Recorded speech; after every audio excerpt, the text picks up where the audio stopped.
যদি অ্যাভয়েড করে কেউ লেখে আল্লাহর কোরআনের কথা, চন্দ্র সূর্য ঘূর্ণয়মান। আল্লাহ কোরআনে সূরা রহমানে বললেন ওয়াশ-শামসু ওয়াল কমারু বিহুসবান, চন্দ্র সূর্য হলো ঘূর্ণয়মান। এই কোরআন সত্য বিশ্বাস করে যদি কেউ লেখে, স্কুলের মাস্টার ভূগোল বই পড়ান যিনি, পরীক্ষার খাতা তার কাছে যাবে, ও খাতায় ওই দাগ নম্বরে কত নাম্বার দেবে একটু বলুন, একটু কথা বলতে হবে।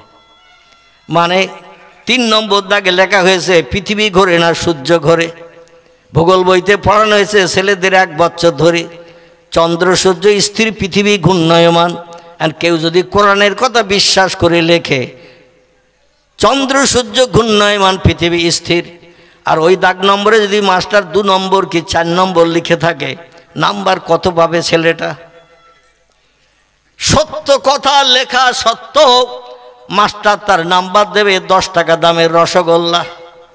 রসগোল্লা বুঝেন তো, গোল হয় না তো, 0 নাম্বারটা গোল মতো না রসগোল্লার মতো, ওই রকম নাম্বার দেবে। আল্লাহ পাক রব্বুল আলামিন কোরআনে সূরা রহমানে আরো তথ্য দিয়ে দিলেন। ও দুনিয়ার মানুষরা তোমরা শোনো, আমি মহান প্রভু আল্লাহ পাক সত্য তথ্যগুলো কোরআনে কোট করে দিয়ে জানিয়ে দিয়ে দিলাম। আমার কোরআনকে যদি মিথ্যা বলে দুনিয়ার বিজ্ঞানীদের তত্ত্বকে সত্যি হিসাবে বিশ্বাস করো, ঈমান নামক ওই মূলমন্ত্র যন্ত্রটি তোমাদের 1 পয়সা মূল্য থাকবে না। ইন্নাল্লাযীনা কাফারু ওয়া কাযযাবু বিআয়াতিনা উলাইকা আসহাবুন নারি হুম ফিহা খালিদুন। সূরা বাকারা। আল্লাহ বলছেন নিশ্চয় আমাকে যারা স্রষ্টা বলে প্রভু বলে বিশ্বাস করলো না, আমারে না দেখে যারা বিশ্বাস করলো না, তাম বিশ্বব্রহ্মাণ্ড আকাশ জমিনের মালিক একজন আছে না নাই? বিজ্ঞানী বলছে there is no God, Allah is nothing. প্রভু বলতে কেউ নাই, পৃথিবী প্রাকৃতিক নিয়মে চলছে আর চলবে, পৃথিবী পরিচালনার দায়িত্বে কেউ নাই, আকাশ জমিন এমনি এমনি হয়েছে, ওসব বানানোর মালিক টালিক কেউ নাই। আল্লাহ বলছেন খলাকাস সামাওয়াতি ওয়াল আরদ, আকাশ বানিয়েছি আমি, জমিনও বানিয়েছি আমি। আবার এই সমস্ত সুন্দর সৌন্দর্যমণ্ডিত করার জন্য সিত্তাত আয়ামিন, আমি 6টা দিন সময় নিয়ে সুন্দর সৌন্দর্যমণ্ডিত করেছি। কিয়ামত পর্যন্ত আর কোনো পাল্টাপাল্টির দরকার হবে না, নতুন কিছু সংযোজন করতে হবে না। যা কিছু 6 দিন সময় নিয়ে বানিয়েছি এটাই কিয়ামত পর্যন্ত মানুষের জন্য যথেষ্ট হবে। জোরে বলুন একটু সুবহানাল্লাহ। আমার ভাইরা, আল্লাহ পাক রব্বুল আলামিন কোরআনে সূরা রহমানে বলছেন রব্বুল মাশরিকাইনি ওয়া রব্বুল মাগরিবাইন। অসুবিধা হচ্ছে না তো? খুব বেশি তথ্য দেবে না, 2টা একটা দিচ্ছি, কারণ আসল বক্তৃতায় যেতে হবে। কোরআনকে কতটা বিশ্বাস করেন সেইটা আপনাদের কাছে একটু হাফিয়ালি পরীক্ষা নিচ্ছি। ফাইনাল নেব না, ফাইনাল নিলে চলে যাবেন। হাফিয়ালি নিলে ফাইনালের জন্য অপেক্ষা করতে হবে, ঠিক তো নাকি? ক্লাসে প্রমোশন নিতে। আল্লাহ বলেন রব্বুল মাশরিকাইনি ওয়া রব্বুল মাগরিবাইন, আমি পৃথিবীতে 2টি পূর্ব দিকের প্রভু, আমি পৃথিবীতে 2টি পশ্চিম দিকের প্রভু। ফাবিআইয়ি আলাই রাব্বিকুমা তুকাজ্জিবান, তোমাদের ভিতরে এমন কেউ কি আছে পারদর্শীওয়ালা বিজ্ঞান দর্শন ইঞ্জিনিয়ার, আমার তত্ত্ববিদ হিসাবে প্রমাণ করে দেখাতে পারে? দুনিয়ার বিজ্ঞানীরা অতীতকালে ধারাপাতের নামটা যেখানে পড়া হয় ধারাপাত, নবধারাপাত, ছোটবেলায় পড়েছি না? তাতে দেখবেন লেখা আছে 1 চন্দ্র, 2 পক্ষ, 3 নেত্র, 4 বেদ, 5 পঞ্চবান, 6 ঋতু, 7 সমুদ্র, 8 অষ্টবর্ষ, 9 নবগ্রহ, 10 দিক লেখা আছে না নেই? বিজ্ঞানীরা রিসার্চ করে গবেষণা করে বলছেন পৃথিবীতে দিক হলো 10টি। কটি? পৃথিবীতে দিক হলো 10টি, প্রধান দিক হলো 4টি, পূর্ব পশ্চিম উত্তর দক্ষিণ। বোঝা যাচ্ছে তো? বিজ্ঞানীরা ধারাপাতে লিখেছেন 10 দিক। পৃথিবীতে দিক হলো 10টি, 9 নবগ্রহ, আসমানের আকাশে গ্রহ আছে 9টি। ওরা বলেছে 7 সমুদ্র, তাম পৃথিবীতে সাগর আছে 7টি, 6 ঋতু, 6টা ঋতুকালে একটা বছর অতিবাহিত হয়। ঋতুকাল 6টি, গ্রীষ্ম, বর্ষা, শরৎ, হেমন্ত, শীত, বসন্ত আছে না? 4 বেদ, বেদ হলো 4টি, ঋগ্বেদ, সামবেদ, যজুর্বেদ, অথর্ববেদ, 3 নেত্র, বিজ্ঞানে বলছেন চোখ হলো 3টি, ধারাপাতে লিখেছে। এখন আমি যদি আপনাদের জিজ্ঞাসা করি চোখ কটা মানুষের, কটা বলবেন? কথা বলে? আরে ভুল হলে তো আমি আসি, আর ঠিক হলে আলহামদুলিল্লাহ, আমি বুঝবো আপনাদের মগজে মাল আছে। চোখ আমরা বিশ্বাস করি চোখ 3টা। বিজ্ঞান আল্লাহর কিছু সৃষ্টি বিশ্বাস করতে চায়নি, তবে চোখ 3টা ওরা বিশ্বাস করে নিয়েছে। জোরে বলুন সুবহানাল্লাহ। একটা মানুষের দিকে যদি তাকান চোখ কটা দেখতে পাবেন? কটা? নাকের 2 পাশে 2টি চোখ, কপালের নিচে আছে না নাই? আপনি আরো 1000 চেষ্টা করলেও 3 নেত্র, যেটা বিজ্ঞানীরা ধারাপাতে লিখেছেন চোখ 3টি, এটা কি দেখতে পাওয়া যাবে? ওরা বলে যেটা চোখে দেখতে পাই সেটা বিশ্বাস করি, যেটা চোখে দেখতে পাই না সেটা বিশ্বাস করি না।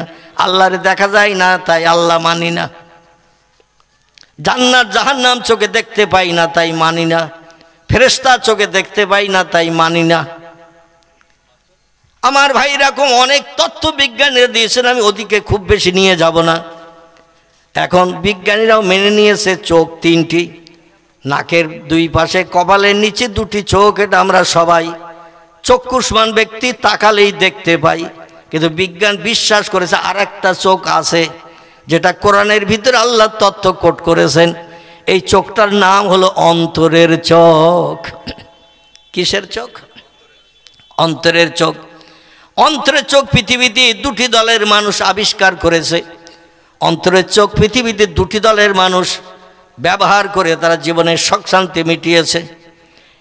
এই 2টি দলের একটি দলের নাম হলো নবী আম্বিয়ার দল, একটি দলের নাম হলো অলি আউলিয়ার দল। এরা ছাড়া পৃথিবীতে আর কোনো দলের মানুষ হৃদয়ের চোখ, অন্তরের চোখ আলগা করার সুযোগ পায়নি। আল্লাহওয়ালা ব্যক্তি যারা, এদের কবরের ধারে নিয়ে যে যদি বলা হয় হুজুর আমার আব্বা কেমন আছে, 27 বছর মারা গেছে, মা কেমন আছে কবরে, 41 বছর আগে আমি বাল্যকালে ছোট্ট ছিলাম তখন মা মারা গেছে 1.5 বছর বয়সে। দেখতে আমার বয়স এখন 43 হয়েছে, কি 39 হয়েছে। অনেক দিন আগে মা মারা গেছে, বাল্যকালে 1.5 বছর বয়সে। মা কবরে কেমন আছে বিজ্ঞান ডেকে জিজ্ঞাসা করলে বলতে পারবে? পৃথিবীর বিজ্ঞানীরা যত মেশিন বানিয়েছে সব মেশিন যদি চালু করে দেয় তাও কবরের হালাত খবর বলতে পারবে? বিজ্ঞান যেখানে অপারক, আমার আল্লাহ সেখানে পারক। একটু জোরে বলুন আমার ভাইরা। এই একটা আল্লাহওয়ালা মানুষকে কবরের পাশে দাঁড় করিয়ে দেবেন, তাকে বলেন হুজুর আমার বাপ মায়ের হালাত একটু বলুন। ও দুনিয়ার বাহ্যিক চোখে যা দেখা যায় এই চোখ বন্ধ করে দেবেন। এই চোখ বন্ধ করে দিয়ে আরেকটা চোখ চালাবেন। সেই চোখটার নাম কি? অন্তরের চোখ।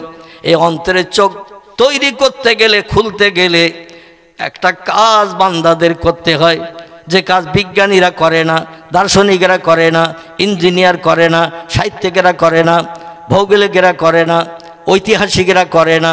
এ চোখ আলগা করতে গেলে, তৈরি করতে গেলে একটা কাজ করতে হয়, সেটা হলো অমিনাল লাইলে ফাতাহাজ্জাত বিহি নাফিলাতাল লাক। জোরে একটু বলুন সুবহানাল্লাহ। আল্লাহ কোরআনের 15 পারা সূরা বনী ইসরাইলের ভিতরে তথ্য কোট করে দিয়েছেন। অন্তরের চোখ যদি কেউ পরিষ্কার করতে চাও, অন্তরের কান যদি কেউ তৈরি করতে চাও, ঘরের বারান্দায় বসে আমেরিকার যদি বাস্তব দৃশ্য দেখতে চাও, আমেরিকার কথা মোবাইলের টেলিফোনে বিজ্ঞানীরা পৌঁছে দিয়েছে। বিনা মেশিন ছাড়া যদি কোনো কথা শুনতে চাও তাহলে অন্তরের চোখ, অন্তরের কান তৈরি করতে হবে। আর এই কান আর চোখ তৈরি করতে গেলে রাতের গভীরে, রাত্র দ্বীপ্রহরের পর থেকে নিয়ে ফজরের আজান ধ্বনির আগ পর্যন্ত আমি আল্লাহ আমার একটু রেজামন্দি হাসিল করতে হবে। আমি আল্লাহ আমার একটু প্রেমিক বান্দা সাব্যস্ত হতে হবে। আল্লাহ একটি নামাজের কথা এই আয়াতে ঘোষণা করেছেন, ফাতাহাজ্জাত বিহি। ব্যাখ্যাকারীরা, তফসিরকারকেরা তফসিরে রুহুল বায়ান, তফসিরে মৌজিহুল কোরআন, তফসিরে বায়ানুল কোরআন, তফসিরে বাইজাবি, তফসিরে কাশাফ, তফসিরে ইবনে কাসির, তফসিরে বিজলাল কোরআন, আল্লামা কুতুব রহমাতুল্লাহ আলাইহি লিখেছেন রাত্র দ্বীপ্রহরের পর থেকে নিয়ে ফজরের আজানের আগ পর্যন্ত একটা নামাজ আছে। এই নামাজটার নাম কি একটু বলেন? আল্লাহু আকবার। খুব খুশি হলাম। এই নামাজটির নাম হলো কোরআনের ভাষায় সূরা বনী ইসরাঈল। আল্লাহ এই নামাজটির নাম কোট করেছেন তাহাজ্জুদ। কি নাম? তাহাজ্জুদ নামাজ। বিবির মায়া ছেড়ে, শান্তির ঘুমের বিছানা ছেড়ে যে লোকটি আল্লাহর মন্দিরের জন্য যায় নামাজের পাটিতে দাঁড়িয়ে দাঁড়িয়ে নামাজ আদায় করবে, কমপক্ষে 4 রাকাত, উর্ধ্বপক্ষে 6 রাকাত, খুব বেশি নামাজ না, কমপক্ষে 4, ঊর্ধ্ব সংখ্যায় 6, এই 4 রাকাত মতান্তরে 6 রাকাত নামাজ দৈনন্দিন যারা আদায় করবে, আল্লাহ পাক রাতের গভীরে বিবি বাচ্চার মায়া ছেড়ে শান্তির সোজা বিছানায় লাথি মেরে, আমার ভাইরা আল্লাহর জামানতের জন্য যারা দাঁড়িয়ে দাঁড়িয়ে নামাজ আদায় করে, আল্লাহ খুশি সন্তুষ্ট হয়ে যায় ওই বান্দার অন্তরের চোখ আর অন্তরের কান খুলে দিয়ে দেন। নারায়ে তাকবীর। আমি হাত তুলতে বলবো না, কারণ হাত তুলতে বললে আমি অধম, আমার থেকে আপনারাও সকলেই একসঙ্গে এক দলে ঢুকে যাবেন। কি ঠিক বললাম না ভুল বললাম? যদি এখন বলি কে কে তাহাজ্জুদে নামাজ পড়েন হাত তোলেন, তো আমাদের হাত সব প্যারালাইজড হবে না? হবে না, পক্ষঘাত মতো হবে, মানে হাত আর ওসো হবে না। যাই হোক আমার ভাইরা, নবী আম্বিয়ারা এই তাহাজ্জুদের নামাজ আদায় করেছেন। ওলিয়া উলিয়া যারা, তারা পৃথিবীতে দৈনন্দিন রাতের বেলা ঘুমকে হারাম করে বিবি বাচ্চার মায়া ছেড়ে শান্তির সোজা বিছানায় লাথি মেরে আল্লাহর মন্দিরের জন্য চায় নামাজের পাটিতে দাঁড়িয়ে দাঁড়িয়ে তাহাজ্জুদের নামাজ আদায় করে আল্লাহরে আপন বানানোর কারণে আল্লাহ তাদের অন্তরে চোখ দান করেছেন, অন্তরে কান দান করে দিয়ে দিয়েছেন। আর তারা পৃথিবীর যে কোনো জায়গায় বসে যেটা দেখার ইচ্ছা করে সেখান থেকে দেখার সুযোগ পায়। বর্তমান বিজ্ঞানের যুগের বিজ্ঞানীরা টেলিভিশন মেশিন বানিয়ে আমাদের মগজ সাফ করে দিয়েছেন। যখন টেলিভিশন মেশিন ছিল না, এরোপ্লেন যখন বিজ্ঞান বানায়নি, হযরতে সুলাইমান নবীর কথা বললে মানুষ বলতো মানুষ কি আবার পাখির মতো উড়িয়ে যেতে পারে নাকি? শূন্যে উড়ে যেতে পারে নাকি? পাখিদের ডানা আছে তাই উড়ে যায়, মানুষের ডানা বাজু নাই, উপরে ছেড়ে দিলেই ঝপ করে পড়ে যাবে। বিজ্ঞানীরা রিসার্চ করলো, হযরতে সুলাইমান নবীর জীবনী নিয়ে রিসার্চ করলো, হযরতে ইউসুফ নবীর জীবনী রিসার্চ করলো।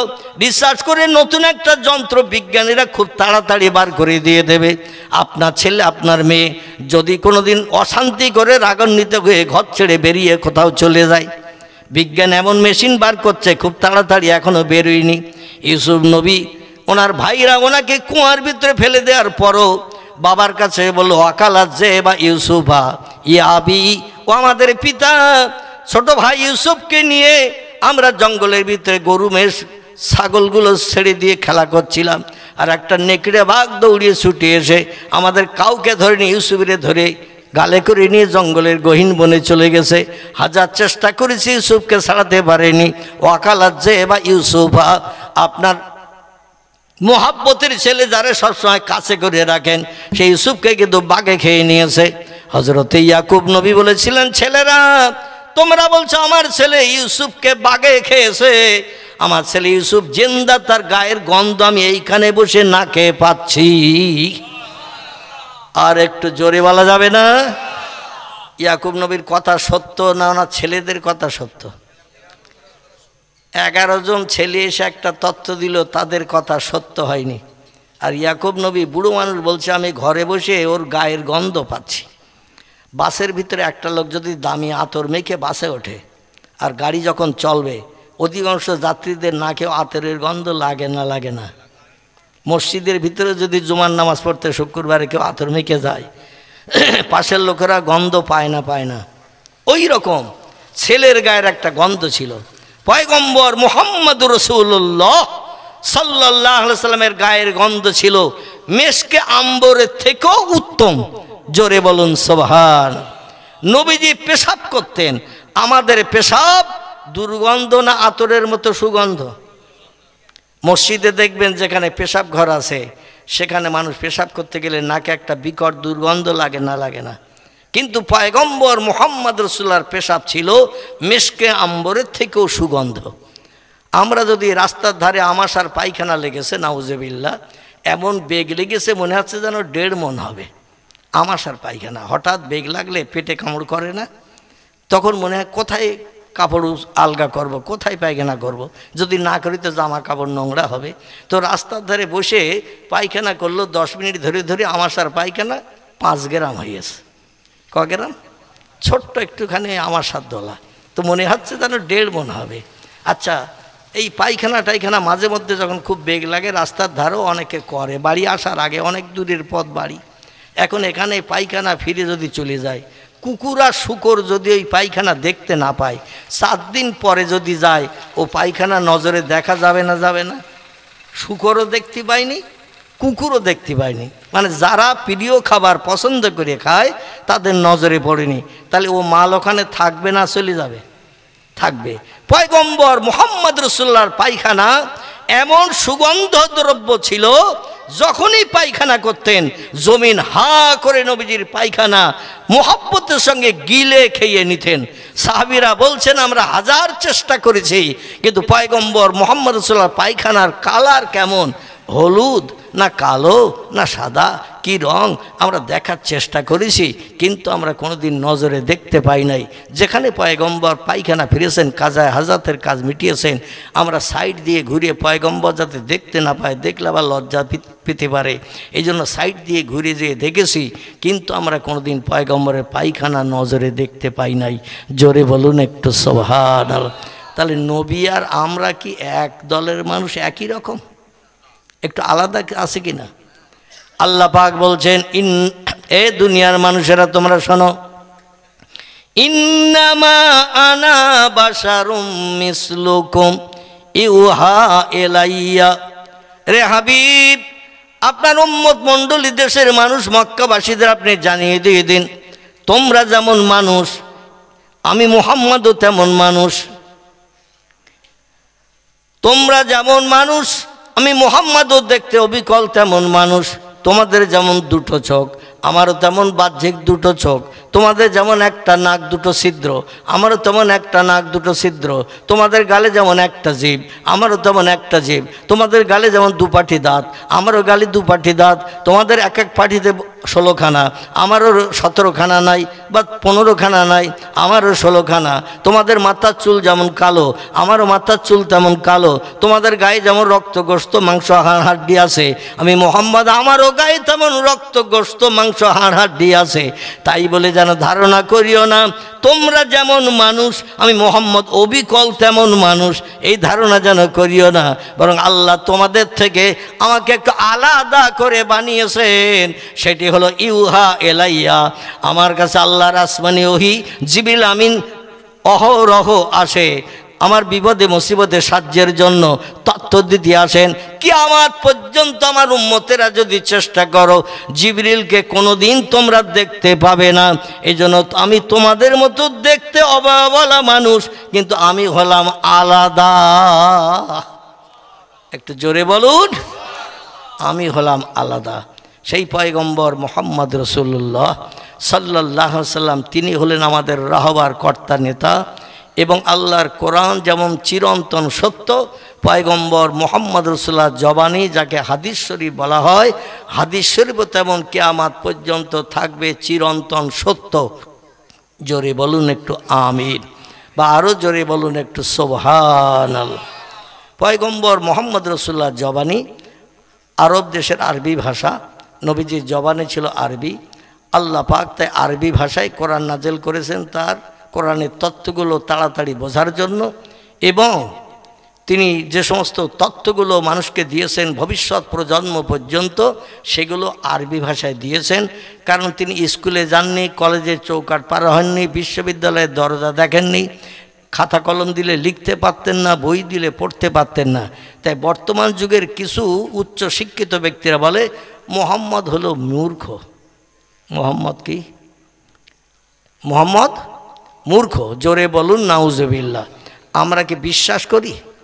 আমরা বিশ্বাস করি না। এই জন্য করি না, রসুল বলছেন ইন্নামা বুইস্তু মুআল্লিমান, আল্লাহ পাক আমাকে তাম বিশ্ববাসীর শিক্ষক করে, টিচার করে, প্রফেসর করে, অধ্যাপক, অধ্যক্ষ করে পাঠিয়েছেন।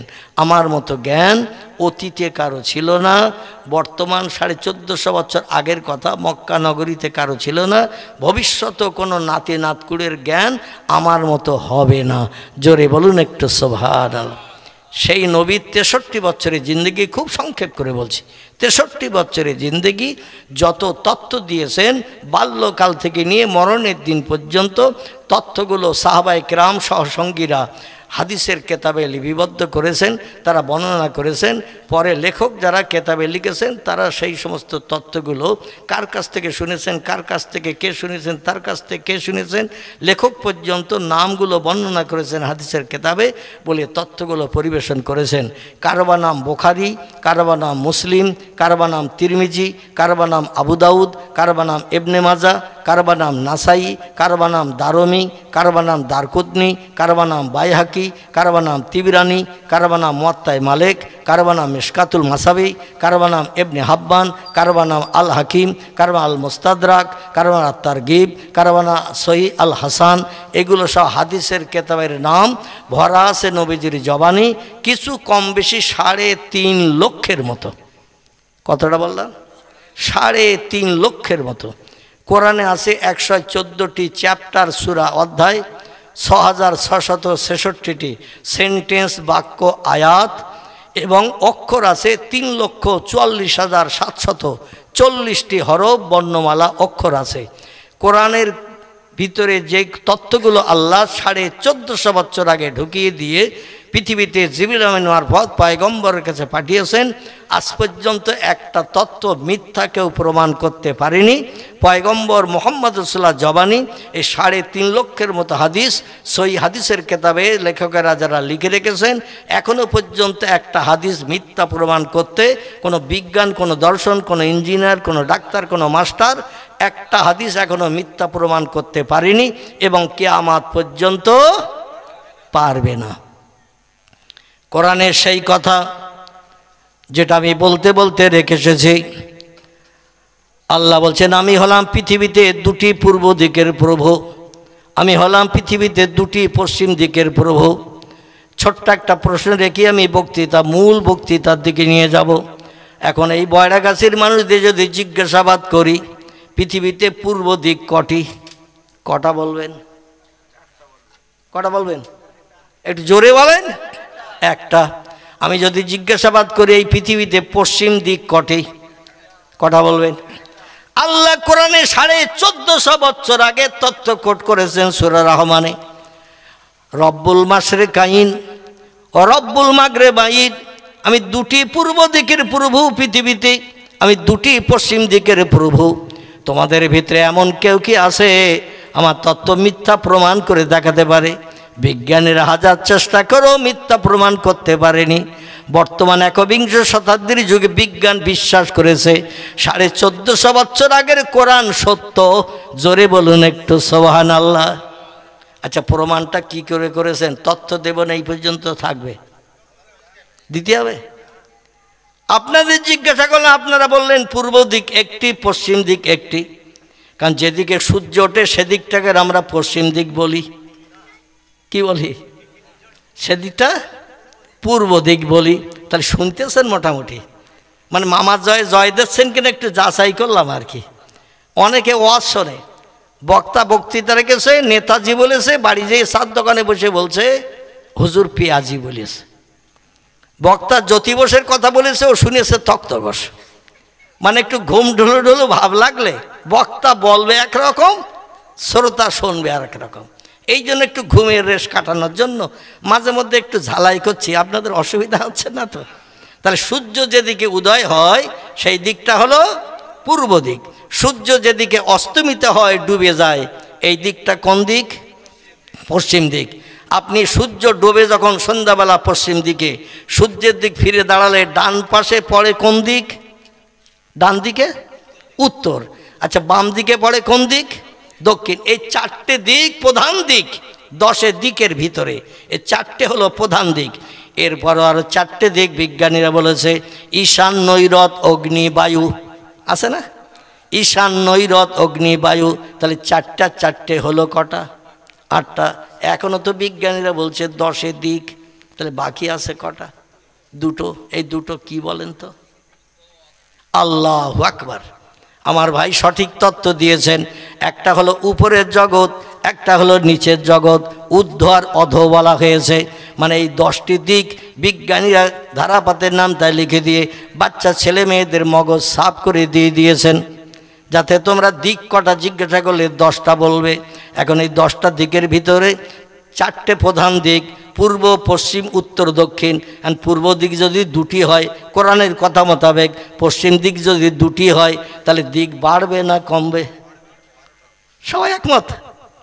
তাহলে দিক বাড়বে। কিন্তু বিজ্ঞানীরা হাজার চেষ্টা করো দিক বাড়াতে পারেনি। আল্লাহ বলেন তোমাদের ব্রেন মগজ যখন, আমার কোরআন রিসার্চ করে তোমাদের ব্রেন মগজ যখন স্বচ্ছ হবে, বিসমিল্লাহির রহমানির রহিম, ইয়াসিন অল কোরআনিল হাকিম। জোরে বলুন একটু আল্লাহু আকবার।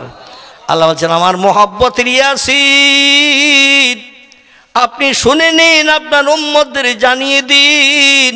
অল কোরআনিল হাকিম, আমার কোরআনকে মহাবিজ্ঞান করে আপনার উম্মতের কল্যাণের জন্য পৃথিবীতে পাঠিয়েছি। আমার কোরআন আপনার উম্মতরা যত রিসার্চ করবে, গবেষণা করবে, কিয়ামত পর্যন্ত নিত্য নতুন তথ্য কোরআন রিসার্চ করে করে বার করে তারা জীবনের শখ শান্তি মিটাবে, দুরূহ কাজকে সহজ করবে। কোরআন হলো মহাবিজ্ঞান। কোরআন ছাড়া পৃথিবীতে কোনো প্রযুক্তি যুগের যন্ত্রপাতি মেশিন পৃথিবীর মানুষ বানাতে পারেনি। অ্যারোপ্লেন বানিয়েছে বিজ্ঞানীরা কোরআনের প্রযুক্তি নিয়ে। আমার ভাইরা, এভাবে যত যন্ত্রপাতি মেশিনাদি বিজ্ঞানীরা বানিয়েছে, বিজ্ঞানীরা বলছে কোনো জিনিস বানাতে গেলে সূত্রের দরকার হয়, সূত্র ছাড়া কোনো জিনিস বানানো যায় না। এটা হলো বিজ্ঞানীদের মূল তথ্য। কিন্তু কোরআন দিয়ে সেই সূত্রগুলো, আর সূত্র নিয়ে রিসার্চ করে করে এরোপ্লেন, স্পুটনিক, অ্যাপোলো হেলিকপ্টার, এমন করে জলজাহাজ থেকে শুরু করে হাজারো যন্ত্রপাতি মেশিনাদি বিজ্ঞান বানিয়েছে। আগামীতে খুব তাড়াতাড়ি একটা যন্ত্র পৃথিবীর মানুষের কাছে তুলে ধরবে। বাড়ির থেকে কেউ রাগ করে ঝগড়া বাঁধিয়ে মারামারি করে যদি কোথাও চলে যায়, বাড়ি যদি আর না আসে, আপনারা দেশ দেশান্তরে সময় নষ্ট করে টাকা খরচ করে খুঁজতে হবে না। মেশিনে সুইচ টিপে দেবেন, বাড়ির ইউনিট কজন, এটা মেশিনের ভিতরে থাকবে। ছেলে 2টো, মেয়ে 3টে, স্ত্রী আর স্বামী কি ভাই আছে 2জন। এই ইউনিটগুলো মেশিনে তোলা থাকবে। এইবার তাদের ফটোগুলো করা থাকবে। এবার আপনি যখন ওই সুইচে হাত দেবেন যে আমার ছেলেটা হারিয়ে গেছে 1.5 মাস, ছেলে হারিয়ে গেছে 3 মাস, বিভিন্ন জায়গায় মাইকে পাবলিসিটি করলাম, খবরের কাগজে দিলাম, ছেলের সন্ধান পেলাম না, কোথায় যাই, মারা গেল না বেঁচে আছে, এ খবরও যখন পাচ্ছেন না, মেশিনের সুইচ টিপে দেবেন। ছেলে কোথায় চার দোকানের গ্লাস ধরছে, আপনার মোবাইল মেশিনের মতো ফটোটা সঙ্গে সঙ্গে দেখিয়ে দেবে। শহরের নাম, এলাকার নাম, গ্রামের নাম, রেল স্টেশনের নাম আপনাকে সব দেখিয়ে দিয়ে দেবে। আপনি তোড়জোড় করে সেখানে গেলেই ওরে পেয়ে যাবেন। হারিয়ে আর কোথাও কেউ থাকতে পারবে না। জোরে বলুন একটু সুবহানাল্লাহ। এই সূত্রটা বিজ্ঞানীরা বানিয়েছে কোরআনের 12 পারার একটি সূরাকে রিসার্চ করে। সূরাটির নাম হলো সূরাতুল ইউসুফ। একটু জোরে বলুন। আগামীতে এই যন্ত্রবিজ্ঞান খুব তাড়াতাড়ি দেবে। এখনও আসেনি, তবে তৈরি হয়ে গেছে, আসবে। ছেলে মেয়ে হারিয়ে যেয়ে কোথাও আর পালিয়ে থাকতে পারবে না। কোথায় আছে খবর মেশিন দিয়ে দেবে। কারণ এখান থেকে আমেরিকার ফটো আমরা ঘরে বসে দেখতে পাই না, জাপান, জার্মান, ইংল্যান্ডের ফটো আমরা দেখতে পাই না। তাই তাম বিশ্বের যে কোনো জায়গার ফটো যদি দেখতে চাই, বিজ্ঞান যদি আমাদের ঘরে বসিয়ে দেখাতে পারে, এখান থেকে টেলিফোন করলে হাওয়ার মাধ্যম দিয়ে, টাওয়ারের মাধ্যম দিয়ে দুনিয়ার যে কোনো দেশে আপনার আপনজন থাকলে ফোনের তার সঙ্গে কথা বলা যায় না। এগুলো যদি বিজ্ঞান সম্ভব করতে পারে, এটাও পারবে আগামীতে ইনশাল্লাহ। তবে মূল তত্ত্ব হলো কোরআনের সূত্র। জোরে বলুন একটু সুবহান আল্লাহ। বলছেন বিজ্ঞানীরা রিসার্চ করো, গবেষণা করো। ইয়াকুব নবী ঘরে বসে গন্ধ শুকে বলল আমার ছেলে বেঁচে আছে। তোরা হাজার বললো আমি বিশ্বাস করব না। পরবর্তী 35-40 বছর পরে ছেলের সঙ্গে আবার বাবার সাক্ষাৎ আল্লাহ করিয়েছিলেন না, করার নাই? করিয়ে দিয়েছিলেন। উনি যে বলেছিলেন আমার ছেলে বেঁচে আছে, সেটা বাস্তব প্রমাণ ছেলেদের চোখে আঙুল দিয়ে দেখিয়ে দিয়েছিলেন। আমার ভাইরা, পৃথিবীর বিজ্ঞানীরা, নবীরা যখন কথা বলতেন আল্লাহর তরফ থেকে এলহামের মাধ্যম দিয়ে, জিবরিল আমিনের মাধ্যম দিয়ে পয়গম্বর কথা বলতেন। একটা ছোট্ট তথ্য আপনাদের কাছে দিলে বুঝতে সুবিধা হবে। তথ্যটা হলো আমাদের পয়গম্বর মুহাম্মদুর রাসূলুল্লাহ সাল্লাল্লাহু আলাইহি সাল্লামের জিন্দেগির জীবনের একটি ঘটনা। নবীজি 53 বছর বয়সে মক্কা নগরী ছেড়ে আল্লাহর হুকুম তামিল করে শত্রুদের হাত থেকে নিষ্কৃতির জন্য 400 মাইলের মতো রাস্তা, 600 কিলোমিটার রাস্তা, পাহাড়ের পর পাহাড় পাড়ি দিয়ে দিয়ে গিয়েছিলেন ইয়াসরেফের দেশে। কোন দেশ বললাম? গিয়েছিলেন ইয়াসরেফের দেশে। এই দেশটির বর্তমান নাম হলো আল মদিনাতুল মুনাওয়ারা। জোরে বলুন একটু সুবহানাল্লাহ। মক্কা নগরীর পূর্ব নাম ছিল বাক্কা, পরবর্তীতে নাম পাল্টিয়ে নাম হয়েছে মক্কা। যদি বলেন হোয়াট ইজ দ্য ডকুমেন্ট, তাহলে কোরআনের আয়াত আবার বলতে হয়, বলতে গেলে তো বক্তৃতা লম্বা হয়ে যাবে। আল্লাহ পাক কোরআনের ভিতরে তথ্য দিয়ে দিয়েছেন, লাল্লাযী বে বাক্কাতা মুবারাকা ওয়া হুদাল লিল আলামিন ইন্না আউওয়ালা বাইতিন উদিয়া লিন-নাসে লাল্লাযী বে বাক্কাতা। জোরে বলুন একটু সুবহানাল্লাহ। আল্লাহ বলছেন, শোনো, আমি পৃথিবীতে প্রথম আমার ইবাদতের ঘর জিবরিল আমিনের হাত বরাবর বানিয়েছিলাম, যে জায়গাটার নাম ছিল বাক্কা। আল্লাহ কোরআনে তথ্য কোট করেছেন, যখন পৃথিবীতে জেনও ছিল না, মানুষ ছিল না, কোনো জীবজন্তু ছিল না, তখন পৃথিবীর খবর রাখতেন কে? আল্লাহ রাখতেন। আল্লাহ সেই খবরের তথ্য কোরআনে কোট করে দিয়েছেন, যা বিজ্ঞানের ঠাকুরদাদার বাবা হাতুড়িও পাবে না। আল্লাহ কোরআনে সেই তথ্য পরিবেশন করেছেন, ইন্না আউওয়ালা বাইতিন, নিশ্চয়ই পৃথিবীতে প্রথম ইবাদতের ঘর আমি আল্লাহ বানিয়েছিলাম আমার সেরা ফেরেশতা জিবরিল আমিনকে দিয়ে, লাল্লাযী বে বাক্কাতা। আল্লাহ পাক বলছেন ওই জায়গাটার নাম ছিল পূর্বে বাক্কা, পরবর্তীতে মানুষের মাধ্যম দিয়ে নাম পাল্টিয়ে নাম হয়েছে মক্কা। নবী যে দেশে হিজরত করে গেলেন 600 কিলোমিটার রাস্তা মক্কা থেকে উত্তর দিকে, এই দেশটির নাম ছিল ইয়াসরিব, পরবর্তীতে নাম হয়েছে আল মদিনাতুল মুনাওয়ারা। জোরে বলুন একটু সুবহানাল্লাহ। মদিনায় যে নবী কলেমার দাওয়াত দিলেন, 13 বছর মক্কায় থেকে নবী কলেমার দাওয়াত দিলেন। মক্কাবাসীরা কলেমা পাঠ করল না। 39-40 মতান্তরে 50 জনের মতো মানুষ কলেমা পড়েছিল নবীর হাতে হাত দিয়ে। প্রকাশ্য কলেমা প্রকাশ করতো না, শত্রুদের কাছে মার খাওয়ার ভয়ে, জীবন নাশের ভয়ে গোপনে গোপনে কলেমার প্রচার প্রসার চলতো। আর রাসূলের উপরে অত্যাচারী স্টিম রোলার মক্কার মানুষ চালাতো। কারো নাম আবু জেহেল, কারো নাম আবু লাহাব, কারো নাম উমাইয়া বিন খালব, কারো নাম সুফিয়ান ইবনে খালিদ হারবি, কারো নাম উতবা, কারো নাম ওতাইবিয়া, কারো নাম শাইবিয়া, কারো নাম একরমা, কারো নাম আবু সুফিয়ান, কারো নাম নাজ্জার। এইভাবে বিখ্যাত বিখ্যাত লিডার যারা ছিল, এরা বিশ্ব নবীর উপরে অত্যাচারী স্টিম রোলার চালাতো। সুবর্ণ সুন্দর চেহারাটা, বিশ্ব সুন্দর ব্যক্তি হলেন পুরুষের ভিতরে 2 জন, একজন হলেন পয়গম্বর ইউসুফ নবী, আর একজন হলেন আমাদের নবী। তামাম পৃথিবীতে কিয়ামত পর্যন্ত যত সুন্দর সৌন্দর্য মণ্ডিত মানুষ এই দুনিয়ায় জন্ম নেবে, এদের ভিতরে 2 জন ব্যক্তি হলেন বিশ্ব সুন্দর। একজন হলেন ইয়াকুব নবীর বেটা হযরতে ইউসুফ আলাইহিস সালাম, আরেকজন হলেন আমাদের পয়গম্বর মুহাম্মদুর রাসূলুল্লাহ সাল্লাল্লাহু আলাইহি সাল্লাম। মা আয়েশা বলছেন, শোনো, ইউসুফকে তোমরা 1 নম্বর যেন বলবে না, আমি মোহাম্মদ রাসূলুল্লাহর বিবি হয়ে আমি 9 বছর কাল সংসার করেছি, নবীর চেহারার সৌন্দর্য সম্পর্কে তথ্য দিচ্ছি। ইউসুফ নবীর চেহারা দেখতে যে পাগল হয়ে হাতের 4টে আঙুল কেটে দিয়েছিল লেবু কাটতে যে। আর ওই মেয়েদের যদি আমার স্বামীর চেহারা দেখানো হতো, তারা শুধু লেবু কাটতে যে আঙুল কাটতো না, বরং নিজের কলিজা পর্যন্ত কেটে বার করে দিত। জোরে বলুন একটু সুবহানাল্লাহ। এত সৌন্দর্যমণ্ডিত চেহারা আল্লাহ পয়গম্বর মুহাম্মদ রাসূলুল্লাহকে দান করেছিলেন। মক্কার মানুষ এই চেহারা সৌন্দর্যের দিকে তাকিয়েও মার বন্ধ করেনি। সারা দেহ বসন্তের দাগের মতো দাগ করে দিয়েছিল, পাথর মেরে মেরে সারা দেহ রক্তপ্লুত করে জামা কাপড় ভিজিয়ে দিয়েছিল, পায়ে জুতো পর্যন্ত রক্তের ভিতরে অ্যাটেস্ট হয়ে গিয়েছিল। নবীজি যখন চরম অত্যাচারে প্রাণনাশের আশঙ্কা হলেন, আল্লাহ পাক জিবরিল আমিনকে দিয়ে বললেন, এ জিবরিল, আমার নবীরে তার নানার বাড়ির দেশে আসতে বলো। ও দেশের মানুষ আমার নবীর আর দুনিয়ায় বেঁচে থাকতে দেবে না। আমি হলাম শেষ পয়গম্বর করে পাঠিয়েছি। খাতামান নবিয়্যিন, মুহাম্মদের পরে আর কোনো পয়গম্বর পৃথিবী আসবে না। ইনি হলেন পয়গম্বরদের শেষ। এখনই যদি পয়গম্বরের প্রাণনাশ হয়ে যায়, তাহলে কিয়ামত পর্যন্ত ইসলাম পৃথিবীতে থাকবে না। ইন্নাদ দীনা ইনদাল্লাহিল ইসলাম, আল্লাহ কোরআনে তথ্য কোট করে দিয়ে বলছেন, পৃথিবীতে যত ধর্ম মত পথ আছে সব ধর্মের ভিতরে আমি আল্লাহ পাক ইসলাম ধর্মটাকে বেশি পছন্দ করি, ভালোবাসি। ওটাই হলো আমার কাছে মনোপুত। জোরে বলুন একটু সুবহানাল্লাহ। পয়গম্বর মোহাম্মদ রসুল্লাহ মদিনায় যখন গেলেন, মদিনার মানুষ দলে দলে নবীর নবী বলে মেনে নিল, কলেমায় শাহাদাত কলেমায় তৌহিদ পাঠ করল, লা ইলাহা ইল্লাল্লাহু মুহাম্মাদুর রসুল্লাহ।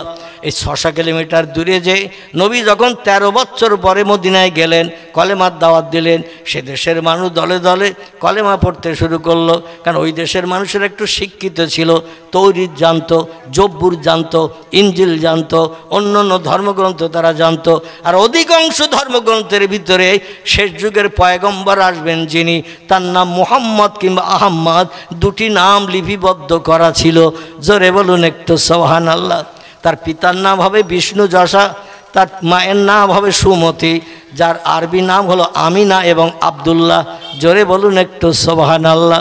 নামের সঙ্গে তার পিতামাতার নামের সঙ্গে পরিচয় যখন শিক্ষিত মানুষেরা, মদিনার মানুষেরা পেয়ে গেল, দলে দলে নবীর হাতে হাত দিয়ে কলেমা পড়ে মুসলমান হলো। মক্কার মানুষ রাতে আর ঘুম হয় না, বলে মোহাম্মদ ওখানে যেহেতু দল তৈরি করছে। 13 বছর মক্কায় ছিল, দল তৈরি করতে দেয়নি। যারা মোহাম্মদের দলে ঢুকেছে অত্যাচার উৎপীড়ন করে আমাদের দলে ঘোরানোর চেষ্টা করেছি। আর যদিও কেউ বা মোহাম্মদের দলে ছিল প্রকাশ করেনি কলেমার কথা, কিন্তু ওখানে তো দলে দলে মানুষ কলেমা পড়ছে। মোহাম্মদ রসুল্লাহর হাতে গড়া একটা মসজিদে তৈরি হয়ে গেছে, মসজিদে তারা নামাজ পড়ছে। মোহাম্মদকে বেশি দল তৈরি করতে দেয়া যাবে না, তাড়াতাড়ি মোহাম্মদকে দুনিয়া থেকে সরিয়ে দিতে হবে। চলো এই মক্কা থেকে উত্তর দিকে 600 কিলোমিটার রাস্তা, ওখানে যেয়ে যুদ্ধ করে মোহাম্মদ তার দলবলকে দুনিয়া থেকে নিকেশ করে দেব। ইসলামের প্রথম যুদ্ধ হলো যে বছর নবী গেলেন, ওই বছরের শেষে হিজরত করে যে বছর নবী 53 বছর বয়সে মদিনায় গেলেন, ইয়াসরিবে গেলেন, ওই বছরের শেষে প্রথম যুদ্ধ করলো। যুদ্ধটির নাম হলো বদর। কি নাম বললাম? বদরের যুদ্ধ। এখানে আবু জেহেল সেনাপতি নেতৃত্ব করছেন, আবু সুফিয়ান এ হলো অ্যাসিস্ট্যান্ট সেনাপতি, নামি দামি মানুষ উমাইয়া বিন খালদ এ ছিল অ্যাসিস্ট্যান্ট সেনাপতি। যুদ্ধ কী করে পরিচালনা করতে হবে নেতৃত্ব নিয়ে অগ্নিঅস্ত্র তরবারি থেকে শুরু করে ঘোড়া টোড়া যা কিছু সে যুগে যুদ্ধে ব্যবহার হতো সব নিয়ে চলে এসেছে। শত্রুদের সংখ্যা হলো 1000। মক্কার শত্রুদের, ইসলামের দুশ্মনদের সংখ্যা হলো 1000। আর পয়গম্বর মোহাম্মদ রসুল্লাহ কলেমা পড়ি ইমানদার বানিয়েছেন মাত্র 313 জন। কজন? 313। এর ভিতরে আবার 7-8 জনের মতো বাচ্চা ছিল, বাচ্চা, ছোট বাচ্চা, 10-11 বছর বয়স, 8 বছর বয়স, এইরকম বাচ্চা মিলে 313। পয়গম্বরের সেনাদের কোনো যুদ্ধের অগ্নিঅস্ত্র নাই, ঘোড়া নাই, ঢাল নাই, আত্মরক্ষার কিছু নাই। নবীর মহব্বতে পাগল হয়ে যে মক্কার মুশরিকরা যুদ্ধ করতে আসে। ইসলামের দাম বেশি না পৌত্তলিকতার দাম বেশি, প্রতিমা পুজোর দাম বেশি না লা ইলাহা ইল্লাল্লাহর দাম বেশি? যুদ্ধের ময়দানে পরিচয় হবে। ওরা এসেছে 1000। বদর নামে একটা কুয়ার পাশেই যুদ্ধটা হয়েছিল, তাই যুদ্ধটার নাম ইসলামিক ইতিহাসে হাদিস শরীফে লেখা হয়েছে বদরের যুদ্ধ। বদর কোনো জায়গার নাম না, একটা কুয়ার নাম। কিসের নাম বললাম? কুয়ার নাম, কুয়ার নাম। এইখানে মদিনা থেকে মানুষের আসে, আর এরা এদিক থেকে চলে গিয়েছে। ওইখানে দুই দিকে পাহাড়, মাঝখানে গলি রাস্তা, সেইখানে যুদ্ধ হয়েছিল। যুদ্ধে মক্কার মুশরিকরা 3 ডবল হওয়া সত্ত্বেও আল্লাহ পাক আসমানি রহমতে ফেরেশতা 5টা যুদ্ধে নবীর বুকে হাসি ফোটানোর জন্য পাঠিয়ে দিয়েছিলেন। জোরে বলুন একটু সুবহানাল্লাহ। একটা যুদ্ধের নাম বদরের যুদ্ধ, একটা নাম ওহদের যুদ্ধ, একটার নাম তবুকের যুদ্ধ, একটার নাম খন্দকের যুদ্ধ, একটার নাম মুতার যুদ্ধ। এই যুদ্ধে আল্লাহ রহমতি ফেরেশতা পাঠিয়েছিলেন। শত্রুদের সেনা বেশি ছিল মুসলমানদের থেকে বেশি, এই জন্য মুসলমানরা পরাজয় বরণ করলে ইসলাম মিলিয়ে মাঠ হয়ে যাবে। আল্লাহ তাই মাথায় রেশমি পাগড়ি পরিয়ে সবুজ রঙের জামা গায়ে দিয়ে আল্লাহ পাক ফেরেশতা পাঠিয়েছেন আসমান থেকে যুদ্ধের ময়দানে মুসলমানদের হয়ে লড়াই করার জন্য। জোরে বলুন একটু সুবহানাল্লাহ। নবী বলছেন মান কানা লিল্লাহ যে লোকটি আল্লাহর আপন হয়ে যাবে, কান আল্লাহু লাহু, আল্লাহ তার আপন হয়ে যায়। আপনাদের কাছে জিজ্ঞাসাবাদ করি, নবী আল্লাহর আপন ছিলেন না শত্রু ছিলেন? পৃথিবীতে পয়গম্বরদের মতো আপন ব্যক্তি আল্লাহর আর কেউ নাই। 2 নম্বরে আল্লাহর আপন ব্যক্তি আর একটা দল, পূর্বে তার নাম বলেছি, বলুন তো নামটা কি? অলি আউলিয়ার দল, এরা হলো আল্লাহর আপন দল। আর আমরা আলেম হাফেজ কারি মুফতি থেকে শুরু করে, মাওলানা মৌলবী থেকে শুরু করে, মসজিদের ইমাম মুয়াজ্জিন মুক্তাদি থেকে শুরু করে যত দলের মানুষ আছি, আমরা আল্লাহর আপন হতে পারিনি। ঠিক বললাম না ভুল বললাম? ভালো করে চিন্তা করে শুনবেন, এই 2টি দলের মানুষ আল্লাহর আপন হয়েছে। আর আল্লাহর কাছে যখনই টেলিফোন করেছে, ঘরের বারান্দায় বসে, রাস্তায় দাঁড়িয়ে, ঝোপঝাড় জঙ্গলে, আল্লাহ তাদের ডাকে সাড়া দিয়েছে না দেয়নি? আর প্রতি সপ্তাহে জুমার দিন মসজিদে নামাজ পড়তে যাই আমি, অধম কম বেশি আপনারা জানেন। 40 বছর এক জায়গায় ইমামতি করছি, গ্রামটির নাম খিদিরপুর। কি বললাম? তালপুকুরের একটু আগে খিদিরপুর, দেবক পেরিয়ে যে 40 বছর আমার ইমামতির মেয়াদ। তাহলে আমি 40 বছর ইমামতি করছি, মানে বড় অলি হয়ে গেছি তো নাকি? একটানা 40 বছর। হ্যাঁ, জুমার দিন জুমার নামাজ শেষ হয়ে যায়, আল্লাহ নবী বলছেন আল জুমাতু আগেরুন আল জুমাতু আজহেরুন। জুমার দিন খুশির দিন, জুমার দিন শান্তির দিন, জুমার দিন ঈদের দিন, জুমার দিন হলো উম্মতে মুহাম্মাদীদের দোয়া কবুলের দিন। তিরমিজি শরীফের হাদিস, পয়গম্বর বলছেন 1 সপ্তাহ যত সগীরা গুনাহ করে ফেলবেন, নফসের তাড়নায় পড়ে, শয়তানের ওসওয়াসায় পড়ে, বন্ধুর পাল্লায় পড়ে যত গুনাহ করবেন, জুমার 2 রাকাত ফরজ নামাজ আদায়ের সঙ্গে সঙ্গে আল্লাহ পাক সগীরা গুনাহগুলো মাফ করে দিয়ে আমলনামার খাতা সাদা করে রেখে দেন। একটু জোরে হবে না? জুমার দিন টোটাল নামাজ কত রাকাত? আলহামদুলিল্লাহ, আপনারা তথ্য দিয়েছেন, আমি খুব খুশি হলাম। কিন্তু এইবার একটা তথ্য জানতে চাচ্ছি, আমরা পড়ি ক রাকাত? হ্যাঁ, জুমার দিন আমাদের জন্য নামাজ হলো 22 রাকাত, কিন্তু আমরা পড়ি 2 রাকাত। ঠিক বললাম না ভুল বললাম? আপনাদের গ্রামের মসজিদে জুমার দিন কোনোদিন আমি নামাজ পড়ার সুযোগ পাইনি, এজন্য আপনাদের গ্রামের তথ্য দেব না, আমারই গ্রামের তথ্য দিচ্ছি। নেওরা বড় মসজিদ, যেখানে 1,500-এর মতো মানুষ জুমার দিন হাজির হয়, কিছু কম বেশি 1,500-এর মতো মানুষ হাজির হয়। আর ইমাম সাহেব যখন ফরজ নামাজটা পড়িয়ে ডাইনে বামে সালাম ফিরিয়ে একটা ছোট্ট দোয়া, কোরআনের আয়াত 2-3টে পড়ি, দোয়া যেই করে দেয়, এরপরে আর নামাজ আসে না নাই? বাদাল জুমা, আখিরির জোহর, জুমার সুন্নত, নফল আসে না নাই? কিন্তু ডাইনে বামে সালাম ফিরিয়ে ইমাম সাহেবের ওই কোরআনের 2-3টে আয়াতের দোয়া শেষ করে জুতো খোঁজার পালা শুরু হয়ে যায়। ঠিক বললাম না ভুল বললাম? শতকরা 40% বললেও অতুক্তি নাই, বা আরও বেশি বললেও হয়তো অতুক্তি হবে না। কোনো রকমের 2 রাকাত ফরজ নামাজের ডাইনে বামে সালাম ফিরিয়ে সব গো টু হোম, গরম গরম বাড়ি যেয়ে খাবো, শেষ দোয়া পর্যন্ত থাকলে মালা সব ঠান্ডা হয়ে যাবে, আবার গ্যাসে সিলিন্ডারে গরম করতে হবে, দরকার নাই। তারপর শেষ দোয়া পর্যন্ত থাকলে আমার অজান্তা ডিবিসল মুগুর মার্কা হাওয়াই চপ্পল কার পায়ে চলে যাবে তার ঠিক নাই। কি ঠিক বললাম না ভুল বললাম? এই জন্য একটু আগে ভাগে চলে যায়, জুতো দুটো যাতে কেউ না নিয়ে যায়। আচ্ছা, মসজিদ এটা চুরির জায়গা না, এটা ভালো জায়গা? ভালো জায়গা। কিন্তু বর্তমানে মসজিদে কিছু যায় খোদাদ্রোহী, সামনে লেবাস পোশাক পরিচ্ছদ দেখলে মনে হয় একেবারে আল্লাহওয়ালা ওলি মানুষ, মনের ভিতরে কি আছে আমরা তো কিছুই জানি না। অনেকে যায় জুতো পাল্টাতে। বুড়ো দাদা শেষ দোয়া করি, ইমাম সাহেবের সঙ্গে শেষ দোয়া করি, নামাজের পরে শেষে একটা দোয়া হয় না? হয় কি না? শেষ দোয়া হয়। বিভিন্ন অন্য অন্য দলমতের মানুষ তারা ওই প্রথম ফরজ 2 রাকাতের পরে দোয়া করে, তারপর আর দোয়াটা করে না। কিন্তু নবীজি সাল্লাল্লাহু আলাইহি সাল্লাম তিরমিজি শরীফ, নাসাই শরীফের হাদিসে একটি তত্ত্ব দিয়েছেন, জুমার দিন, শুক্রবার দিন মসজিদের মেহরাবে ইমাম সাহেবের ঢোকা থেকে নিয়ে যত সময় মেহরাব ইমাম সাহেব না ছাড়ে আল্লাহ তত সময় রহমতের দরজা খুলে রাখেন বান্দাদের দোয়া কবুলের জন্য। জোরে বলুন সুবহানাল্লাহ। যাদের আমলনামার থলি ভর্তি, উপরে সেন্টেনে দিয়ে 10 টাকার তালা লাগিয়ে দিয়েছে, ওদের আর শেষ দোয়ার দরকার নেই, মানে থলি ভর্তি হয়ে গেছে, সওয়াব আর ঢোকানোর জায়গা নেই, ওদের শেষ দোয়ায় থাকার দরকার নেই। আমার ভাইরা, কিন্তু আমি আপনাদের কাছে জিজ্ঞাসাবাদ করি, আমাদের আমলনামার থলি খালি না ভর্তি? আমাদের আমলনামার থলি খালি। তাহলে খালি থলি ভর্তি করার ইচ্ছা আমাদের আছে না নাই? এই জন্য পয়গম্বর বলছেন, ইমাম সাহেব যত সময় মেহরাবে থাকবে আল্লাহর রহমতের দরজা খোলা থাকবে, যা চাইবে আল্লাহ সেই দোয়া কবুল করবেন। জুমার দিন হলো ঈদের দিন, খুশির দিন, জুমার দিন হলো শান্তির দিন, জুমার দিন হলো দোয়া কবুলের দিন। অধিকাংশ পয়গম্বররা জুমার দিন চরম বিপদে আল্লাহর কাছে হাত পেতেছে, আল্লাহ দোয়া কবুল করেছেন। আদম সবিল্লাহকে জুমার দিন দেহের ভিতরে প্রাণ ঢোকানো হয়েছিল, জুমার দিন আসমানের জান্নাত থেকে পৃথিবীতে ফেলে দেয়া হয়েছিল। 350 বছর কাদার পরে জুমার দিন আল্লাহর কাছে দোয়া করেছেন, আল্লাহ দোয়া কবুল করে নিয়ে তার বিবির সঙ্গে সাক্ষাৎ করিয়ে দিয়েছেন। জোরে বলুন একটু সুবহানাল্লাহ।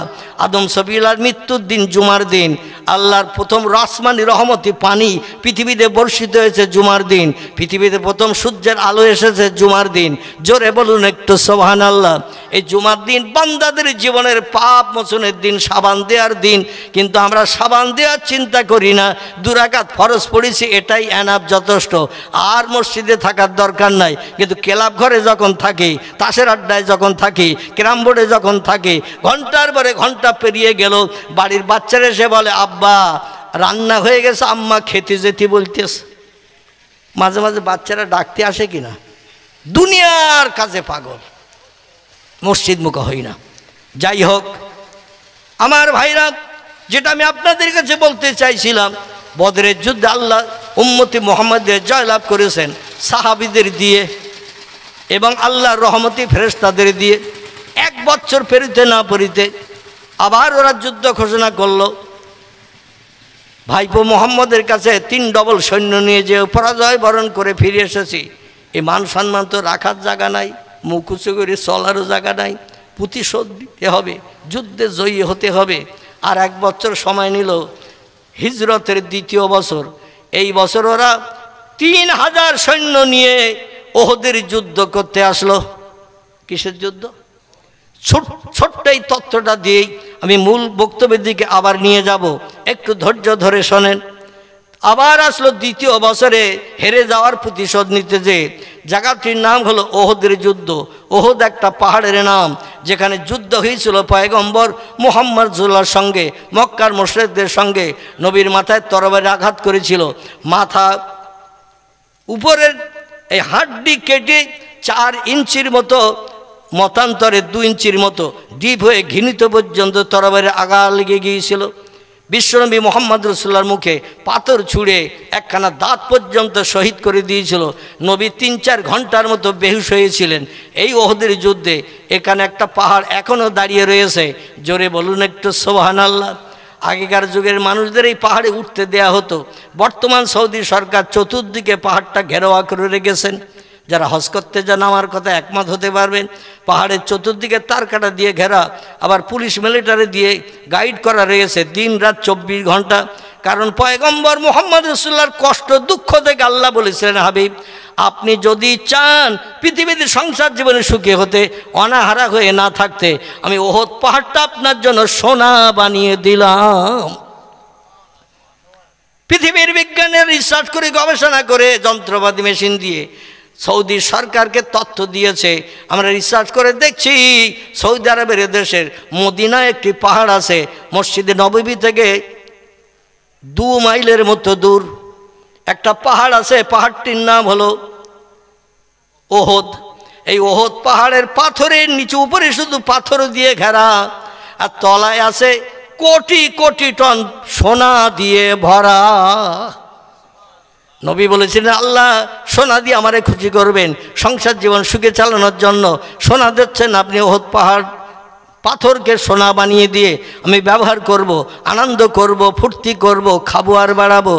ও আল্লাহ আমি ওটা চাই না, দুনিয়ার সুখ সম্পদ চাই না, আমি পরকালের শান্তি উম্মতদের নিয়ে চাই। জোরে বলুন একটু সুবহান। আল্লাহ বলেন সোনা দিয়েছি যখন, সোনার আমি ফেরত নেব না।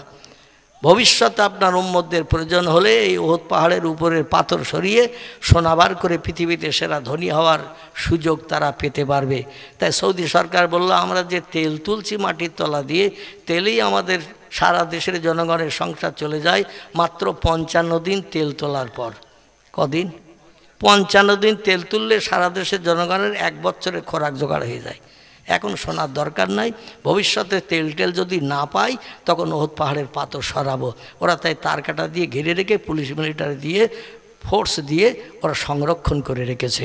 এই পাহাড়ের কিনারে যুদ্ধ হলো। পয়গম্বর মুহাম্মদ রাসূলুল্লাহ সৈন্য ছিল 1000, শত্রুদের সৈন্য ছিল 3000। তাহলে ওরা 2 ডবল বেশি তো নাকি? 2 ডবল বেশি। যুদ্ধ হলো। প্রথম পর্যায়ে নবী সাহাবীরা নবীর একটা তথ্যের ভুল করার কারণে একটু হেনস্থা হয়েছিল। পরবর্তীতে আবার ওহদের যুদ্ধে পয়গম্বরের সাহাবীরা জয়ী হয়ে গেল। মক্কার মুশরিকরা পালানোর জায়গা পেল না, কেহ বা পালিয়ে চলে গেল পাহাড়ের এরিয়া থেকে, কেহ বা দুনিয়া থেকে জনম জনম বিদায় নিল। 70 জন মক্কার মুশরিক ধরা পড়ে গেল। 70 জন মক্কার মুশরিক নবী সাহাবীদের হাতে ধরা পড়ে গেল। এই ধরা পড়লে হাতে হ্যান্ডকাফ দিয়ে দিল, মানে হাত কড়াই দিয়ে দিল, দিয়ে এইবার নবীজির কাছে আনা হয়েছে। এই দলের ভিতরে একজন লোক ছিল বিশ্ব নবীর আপন চাচা, তার নাম হলো হযরতে আব্বাস রাদিয়াল্লাহু আনহু। কি নাম বললাম? আচ্ছা, আব্বাস রাদিয়াল্লাহু আনহু ইনি ওহদের যুদ্ধ পর্যন্ত ভাইপোর শত্রু ছিল। বদরের যুদ্ধও নবীর শত্রু। কলেমার দাওয়াত দিয়েছিল মক্কা নবীর নগরীতে, নবী 13 বছর, তাও ছিল শত্রু। আব্বাস কিন্তু তখন কলেমা পড়েনি। নবীর আরও আপন চাচা অনেকে ছিল, তারা কেউ কলেমা পড়েনি, ইসলাম গ্রহণ করেনি। পাড়া প্রতিবেশীর চাচা আবু জেহেল, এমন করে আবুল আহাব আপন চাচা, এরা কেউ কলেমা পড়েনি। আব্বাসও সেই দলে ছিল। উমাইয়া বিন খালফ, আবু সুফিয়ান, ওতবা, শাইবা, একরমা, এরা সব ওই দলে ছিল। পরবর্তীতে কেহ কলেমা পড়েছে, কেহ বা কলেমা পড়েনি। তো সেনাপতির অ্যাসিস্ট্যান্ট সেনাপতির দায়িত্ব নিয়েছে হযরতে আব্বাস। কিসের দায়িত্ব? অ্যাসিস্ট্যান্ট সেনাপতি, প্রধান সেনাপতি। আমার ভাইয়ের আবু সুফিয়ানের দায়িত্ব দেয়া হলো। আবু জেহেল তো দুনিয়া থেকে বিদায় নিল, আবু জেহেল আর সেনাপতি নয়, আবু সুফিয়ান সেনাপতি হলো। আর অ্যাসিস্ট্যান্ট সেনাপতি নবীর চাচা আব্বাসের দেয়া হলো। আব্বাস বাড়ি থেকে যুদ্ধ করতে যাবে যখন, খুব সংক্ষেপ করে বলছি, তত্ত্বটা শুনলে আমার আগে এগিয়ে নিয়ে যেতে সুবিধা হবে, তাই একটুখানি বলছি আর কি। এখন আব্বাস যুদ্ধ করতে যাবে, সাজ সরঞ্জাম যন্ত্রপাতি যা কিছু ঢাল তরবারি নিয়ে নিয়েছেন, নিয়ে ঘরের ভিতরে ঢুকে যেয়ে ওনার বিবিকে একটু পাজা করে জড়িয়ে ধরে কপালে চুম্বন দিচ্ছে, টেবেও চুম্বন দিচ্ছে। কারণ আমি চলে যাচ্ছি ভাইপোর সঙ্গে যুদ্ধ করতে, সেনাপতির দায়িত্ব পালন করতে হবে, সামনে থেকে যুদ্ধ করতে হবে। মোহাম্মদের দলবলেরা আমার দুনিয়া থেকে বিদায় করে দেয় কিনা কে জানে, হয়তো আর ঘরে ফিরতে পারবো না। এই জন্য শেষ প্রেম ভালোবাসা বিবি তোমারে দিয়ে যাচ্ছি। স্ত্রী তো চোখের পানি ফেলে টপ টপ করে চোখের পানি ফেলে কাঁদছেন। উনি বললেন, এ প্রাণের বিবি তুমি কেঁদো না, তুমি যাতে আমার ইন্তেকাল যদি হয়ে যায়, মরণ যদি হয়ে যায়, যাতে তুমি মরণের দিন পর্যন্ত সুখী খুশি থাকতে পারো, এজন্য আমার একটা গোপন সম্পদ রাখা আছে ঘরের মেজের ভিতরে মাটি খুঁড়িয়ে। মেজের ভিতরে মাটি খুঁড়িয়ে, আগেকার যুগের লোকেরা সব সোনা দানা পয়সা করি টরি রাখতো না, মাটির হাঁড়িতে ঠাড়িতে এতে ওতে করি। তো মাটির মেজের ভিতরে একটা মুক্তার দানা দিয়ে সোনার কভারিং হার রাখা রয়েছে, সেটা তোমাকেও বলিনি। আজকের ওই হারটা আমি খুঁড়িয়ে বার করছি এবং তোমার গলায় পরিয়ে দিচ্ছি। আমি যদি আর বাড়ি না ফিরি, আমার ইচ্ছা ভাই বোনকে নিকেশ না করে ফেরবো না। আর যুদ্ধে যদি পরাজয় বরণ করি, হয় পাহাড়ের মাথায় উঠে লাফ দিয়ে নিচেই পুড়িয়ে মরবো, অন্যথায় গলায় কোনো ভারী পাথর বেঁধে দিয়ে সাগরে দিয়ে তলিয়ে যাব।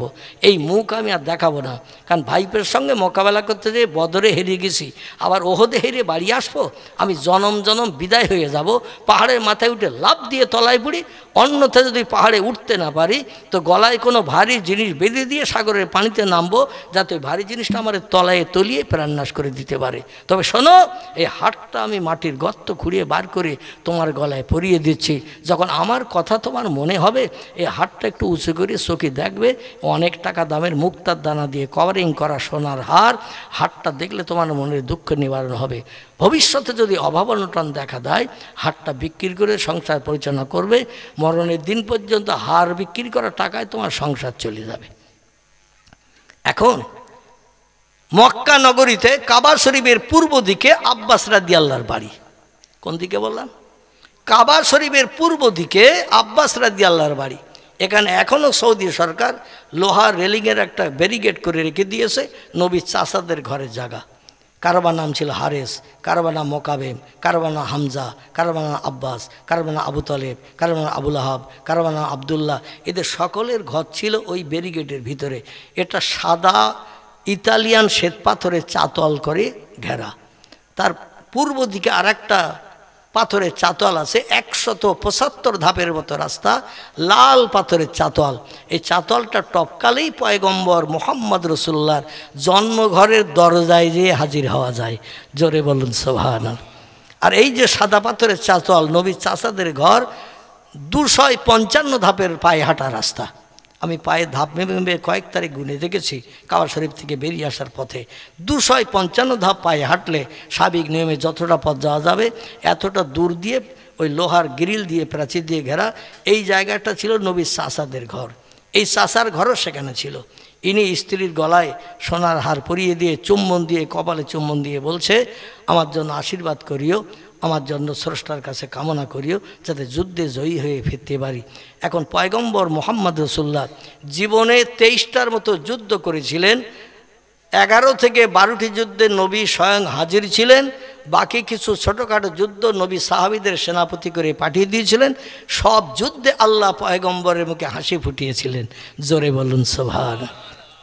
ওহদের যুদ্ধে ওরা 3 ডবল সেনা, মুসলমানেরা 1 ডবল, 1000, ওরা হলো 3000। যুদ্ধের শেষে পরাজয় বরণ করলো। জীবন রক্ষার তাগিদে বিবি বাচ্চার মায়ায় পড়ে সব ফিরে চলে গেল মক্কায়। 70 জন ওরা ফিরতে পারেনি। পাহাড়ের এরিয়ার ভিতরে ওরা ধরা পড়ে গেল মুসলমানদের হাতে। ওদের হাতে হাতকড়ি দিয়ে নবীজির সামনে আনা হলো। পয়গম্বর মুহাম্মদ রাসূলুল্লাহ বলছেন, এখন এই যারা ধরা পড়েছে আমাদের প্রাণনাশ করার জন্য এসেছিল, মক্কা থেকে এত দূরের পথ পাড়ি দিয়ে আমাদের বিবি বাচ্চা বিধবা এতিম করার জন্য এসেছিল, আল্লাহর রহমত হয়েছে, রহম হয়েছে, আমরা যুদ্ধে জয়ী হয়েছে। এখন তোমরা বলো, এই যে 70 জন ধরা পড়েছে মক্কার মুশরিক, আমাদের দুশমন, এদের কি করা যাবে? মদিনার মুসলমানেরা ডেকে বললেন, ইয়া রাসূলুল্লাহ, আমরা মদিনার মানুষেরা কিছু তত্ত্ব দেব না। প্রথম যেখানে কলেমার দাওয়াত দিয়ে আপনি যাদের ইমানদার বানিয়েছেন, যারা আপনার সহসঙ্গী হয়ে মাতৃভূমি ছেড়ে মদিনায় চলে এসেছে, তারা আপনার বেশি সেবা করেছে, যত্ন করেছে, মহব্বত করেছে, ভালোবাসা দিয়েছে। ইয়া রাসূলুল্লাহ, ওই মক্কার অধিবাসী যারা মদিনায় আছে, যারা আপনার প্রিয় সাহাবী, আমল কালামের সব থেকে বেশি। আমরা তো 13 বছর কলেমার দাওয়াত দেওয়ার পরে মুসলমান হয়েছি। আমাদের 13 বছর আগে যারা কলেমা পড়েছে ওদের আমল কালাম বেশি। আপনি ওদের নিয়ে আলোচনা করুন, কি রায় ওরা দেয়। নবী বললেন, মক্কার অধিবাসীদের ভিতরে আমার প্রিয় ব্যক্তি আছেন 4 জন। কজন? 4 জন প্রিয় ব্যক্তি, যারা প্রথমে কলেমা পড়েছিল। প্রথম নবী হেরা পাহাড় থেকে ফিরে এসে কলেমার দাওয়াত যখন দিলেন, পুরুষদের ভিতরে প্রথম কলেমা পড়েছিলেন আবু বকর সিদ্দিক। যুবকদের ভিতরে প্রথম কলেমা পড়েছিলেন ওসমান গনি। 7 বছরের বাচ্চা, মতান্তরে 8 বছর বয়স। প্রথম বাচ্চাদের ভিতরে কলেমা পড়েছিলেন তিনি হলেন আলী মুর্তজা। মেয়েদের ভিতরে প্রথম কলেমা পড়েছিলেন তিনি হলেন খোয়াইলেদ দুহিতা। মক্কার অধিবাসিনী নারী, নাম তার হযরতে মা খাদিজাতুল কুবরা। জোরে বলুন সুবহানাল্লাহ। নবী সাল্লাল্লাহু আলাইহি ওয়াসাল্লাম মদিনার মানুষেরা বললেন, আপনার মহব্বতের সঙ্গী মক্কায় যারা ছিল, আমল কালামে আমাদের থেকে অনেক বেশি, আপনি তাদের নিয়ে পরামর্শ করেন। এই মক্কার অধিবাসী যারা ধরা পড়েছে ওদের কি করা যাবে? নবী বললেন, আবু বকর, এই যারা ধরা পড়েছে আমাদের প্রাণনাশ করতে এসে, এদের কি করা যাবে বলো? আবু বকর বললেন, ইয়া রাসূলুল্লাহ, ওরা ধরা না পড়ে যদি আমরা ধরা পড়তাম। খুব ভালো করে বিষয়টা বোঝেন। ওরা ধরা না পড়ে আমরা যদি যুদ্ধে পরাজয় বরণ করার পরে আমরা যদি ধরা পড়তাম, ওরাও তো আমাদের হাত কড়ি দিয়ে আমাদের হাত বেঁধে এমন করে নিয়ে যেত, নিয়ে যেয়ে সেখানে ওরা বিচার করতো। বিচার আচারে যদি ওরা সাব্যস্ত করতো প্রাণনাশ, তাহলে আমাদের বিবি বাচ্চা জনম জনম বিধবা হয়ে যেত, জনম জনম দুনিয়ার মোহমায়া আমাদের শেষ হয়ে যেত, পৃথিবীতে আর বেঁচে থাকতে পারতাম না। ইয়া রাসূলুল্লাহ, এই জন্য ওরা আমাদের পাড়া প্রতিবাসী, কেউ বা চাচা, কেউ বা পাড়া প্রতিবাসী ভাই। মক্কা নগরীর মানুষ দীর্ঘদিন জন্ম থেকে নিয়ে আমরা আপনার 53 বছর বয়স পর্যন্ত মক্কা নগরীতে বসবাস করেছি। পাড়া প্রতিবাসী হিসেবে সকলের সঙ্গে আলাপ বিলাপ কথাবার্তা বলেছি, এক জায়গায় থেকেছি। ওদের প্রাণনাশ না করে ওদের কাছ থেকে আমাদের যুদ্ধে কিছু খরচ খরচা হয়েছে, তরবারি এটা ওটা কম বেশি কিছু কিনতে, খানা টানা কিনতে, যুদ্ধ হয়েছে লম্বা দিন, এই জন্য কিছু আমাদের খরচ হয়েছে, ওদের কাছ থেকে কিছু জরিমানা নিয়ে ছেড়ে দেয়া হোক। নবী বলছেন, তুমি বলছো জরিমানা নিয়ে ছেড়ে দিতে, বলে ওদের প্রাণনাশ করে দরকার নাই। আমাদের প্রাণনাশ যদি করে আমাদের বিবি বাচ্চা এতিম হয়ে যাবে, কাঁদবে সারা জীবন। ওরা আমাদের পাড়া প্রতিবাসী আপনজন, ওদের প্রাণনাশ করে বিবি বাচ্চাদের বিধবা এতিম বানিয়ে দরকার নাই। ইয়া রাসূলুল্লাহ, কিছু জরিমানা নিয়ে ছেড়ে দেন, যাতে ওরা বিবি বাচ্চা নিয়ে সংসার যাপন করতে পারে মক্কায়। যে নবী বললেন, আমি একজন আর রায় পছন্দ করি না, শরীয়তে 3 জনের রায় আল্লাহ পাক পছন্দ করতে বলেছেন। ইসলাম শরীয়তের ফতোয়া গ্রান্টেড, এই জন্য আরও 2 জনের কাছে জিজ্ঞাসাবাদ করব। এ ওমর, তুমি যদি মক্কা নগরীতে কলেমা না পড়তে, আমি প্রকাশ্য কাবা শরীফ সামনে রেখে নামাজ পড়ার সুযোগ পাতাম না। তোমার কলেমা পড়ার কারণে আমাদের দলবল 39 জনকে সাথে করে নিয়ে প্রথম তুমি কাবা শরীফ সামনে রেখে দিবালোকে নামাজ পড়ার সুযোগ করে দিয়েছ। জোরে বলুন একটু সুবহানাল্লাহ। তোমার উপকার জীবনে ভুলতে পারবো না। বলো, এই যারা বীর বিক্রমে যুদ্ধ করে ওদের পরাজয় বরণ করিয়েছ ওমর, তুমি বড় বীর যোদ্ধা আমি জানি। এ ওমর, তুমি বলো এদের কি করা যাবে? ওমর বলে, ইয়া রাসূলুল্লাহ, কিছু বেয়াদবি যদি মনে না করেন একটা কথা বলি। আল্লাহ নবী বলেন, মা সালাকা ইয়া ওমর ইবনে খাত্তাব, এ খাত্তাবের বেটা ওমর, কি বলতে চাচ্ছ? বলে, রাসূল, যুদ্ধ শেষ হয়ে গেছে, কিন্তু যুদ্ধের সরঞ্জাম এখনো ঘরে রেখে আসেনি। আমরা মদিনায় যারা বসবাস করছি মক্কা ছেড়ে, আপনার মহব্বতে বলে মক্কায় থাকেনি, মদিনায় চলে এসেছি। মদিনার মানুষ ঘর বাঁধার জায়গা দিয়েছে, আমাদের উনানে হাড়ি না উঠলে ওরা খোঁজ খবর নিয়ে আমাদের খাবারও পৌঁছে দেয়।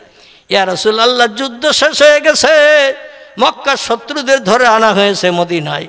নবীজি, এই জন্য আমি ওমর এখন আমার তরবারি আমার ঘরে রেখে আসতে পারিনি, যুদ্ধের জেরা জামা আমি এখনো খুলে আসতে পারিনি, কারণ একটা কাজ বাকি আছে। তাই নবীজি বলছেন, ওমর কি কাজ?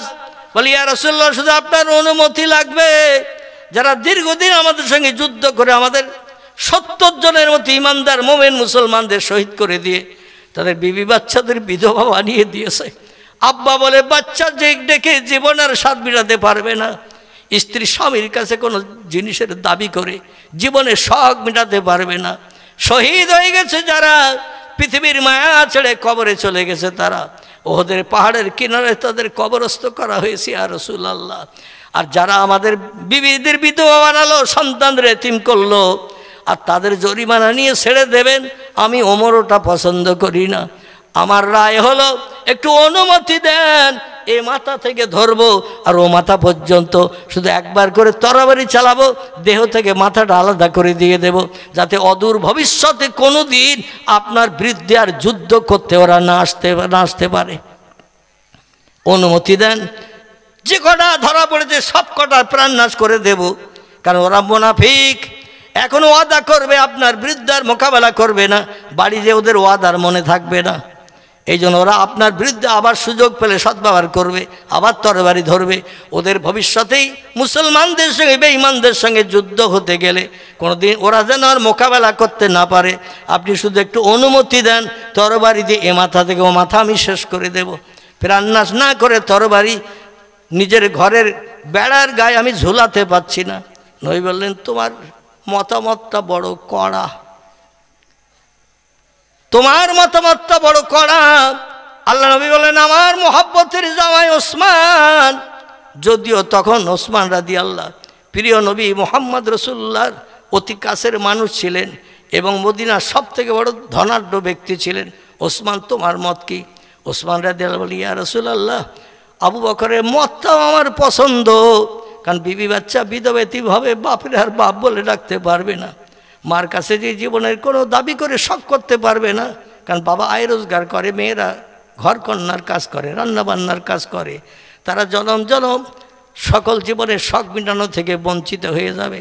ইয়া রাসূলুল্লাহ, আবু বকরের রাওটাও আমার পছন্দ, তো ওমর যে তথ্য দিয়েছে ওটাও আমার পছন্দ, ওদের ছেড়ে দিলে আবার দলবল তৈরি করবে, আবার 1-1 বছরের ভিতরে আমাদের সঙ্গে যুদ্ধ করতে আসবে, দুইটা মত আমার পছন্দ। নবী বললেন, মদিনার মুসলমানেরা, ও মদিনাবাসীরা, আনসারেরা, বলো তোমরা এখন কি বলতে চাও? নবী বললেন, ইয়া রাসূলুল্লাহ, আমরা পূর্বেই তো বলেছি, মক্কার মোহাব্বতের সাহাবীরা, মক্কার মুসলমানেরা যেটা বিচার করে রায় দেবে আমরা সেই বিচারের রায়ে একমত। নবী একটু চিন্তা ভাবনা করে বললেন, ইয়া আখি, এ মদিনার মুসলমান ভাইরা, আমি ওমরের রায়টা বড় কড়া রায় মনে করছি, এজন্য প্রাণনাশার কারো করব না। আবু বকরের রায়টা আমার কাছে নরম ধাতের রায়, আর আমি নবীও নরম ধাতের মানুষ, এই জন্য আবু বকরের রায়টা আমি পছন্দ করে নিলাম। ওদের প্রাণনাশা একটারও করব না, কিছু কিছু জরিমানা নিয়ে ছেড়ে দেব, যাতে ঘর সংসার করতে পারে। মোহাম্মদের আচার ব্যবহার আখলাকটা কেমন, ওরা বাড়িতে একটু চিন্তা করার সুযোগ পায়। জোরে বলুন একটু সুবহানাল্লাহ।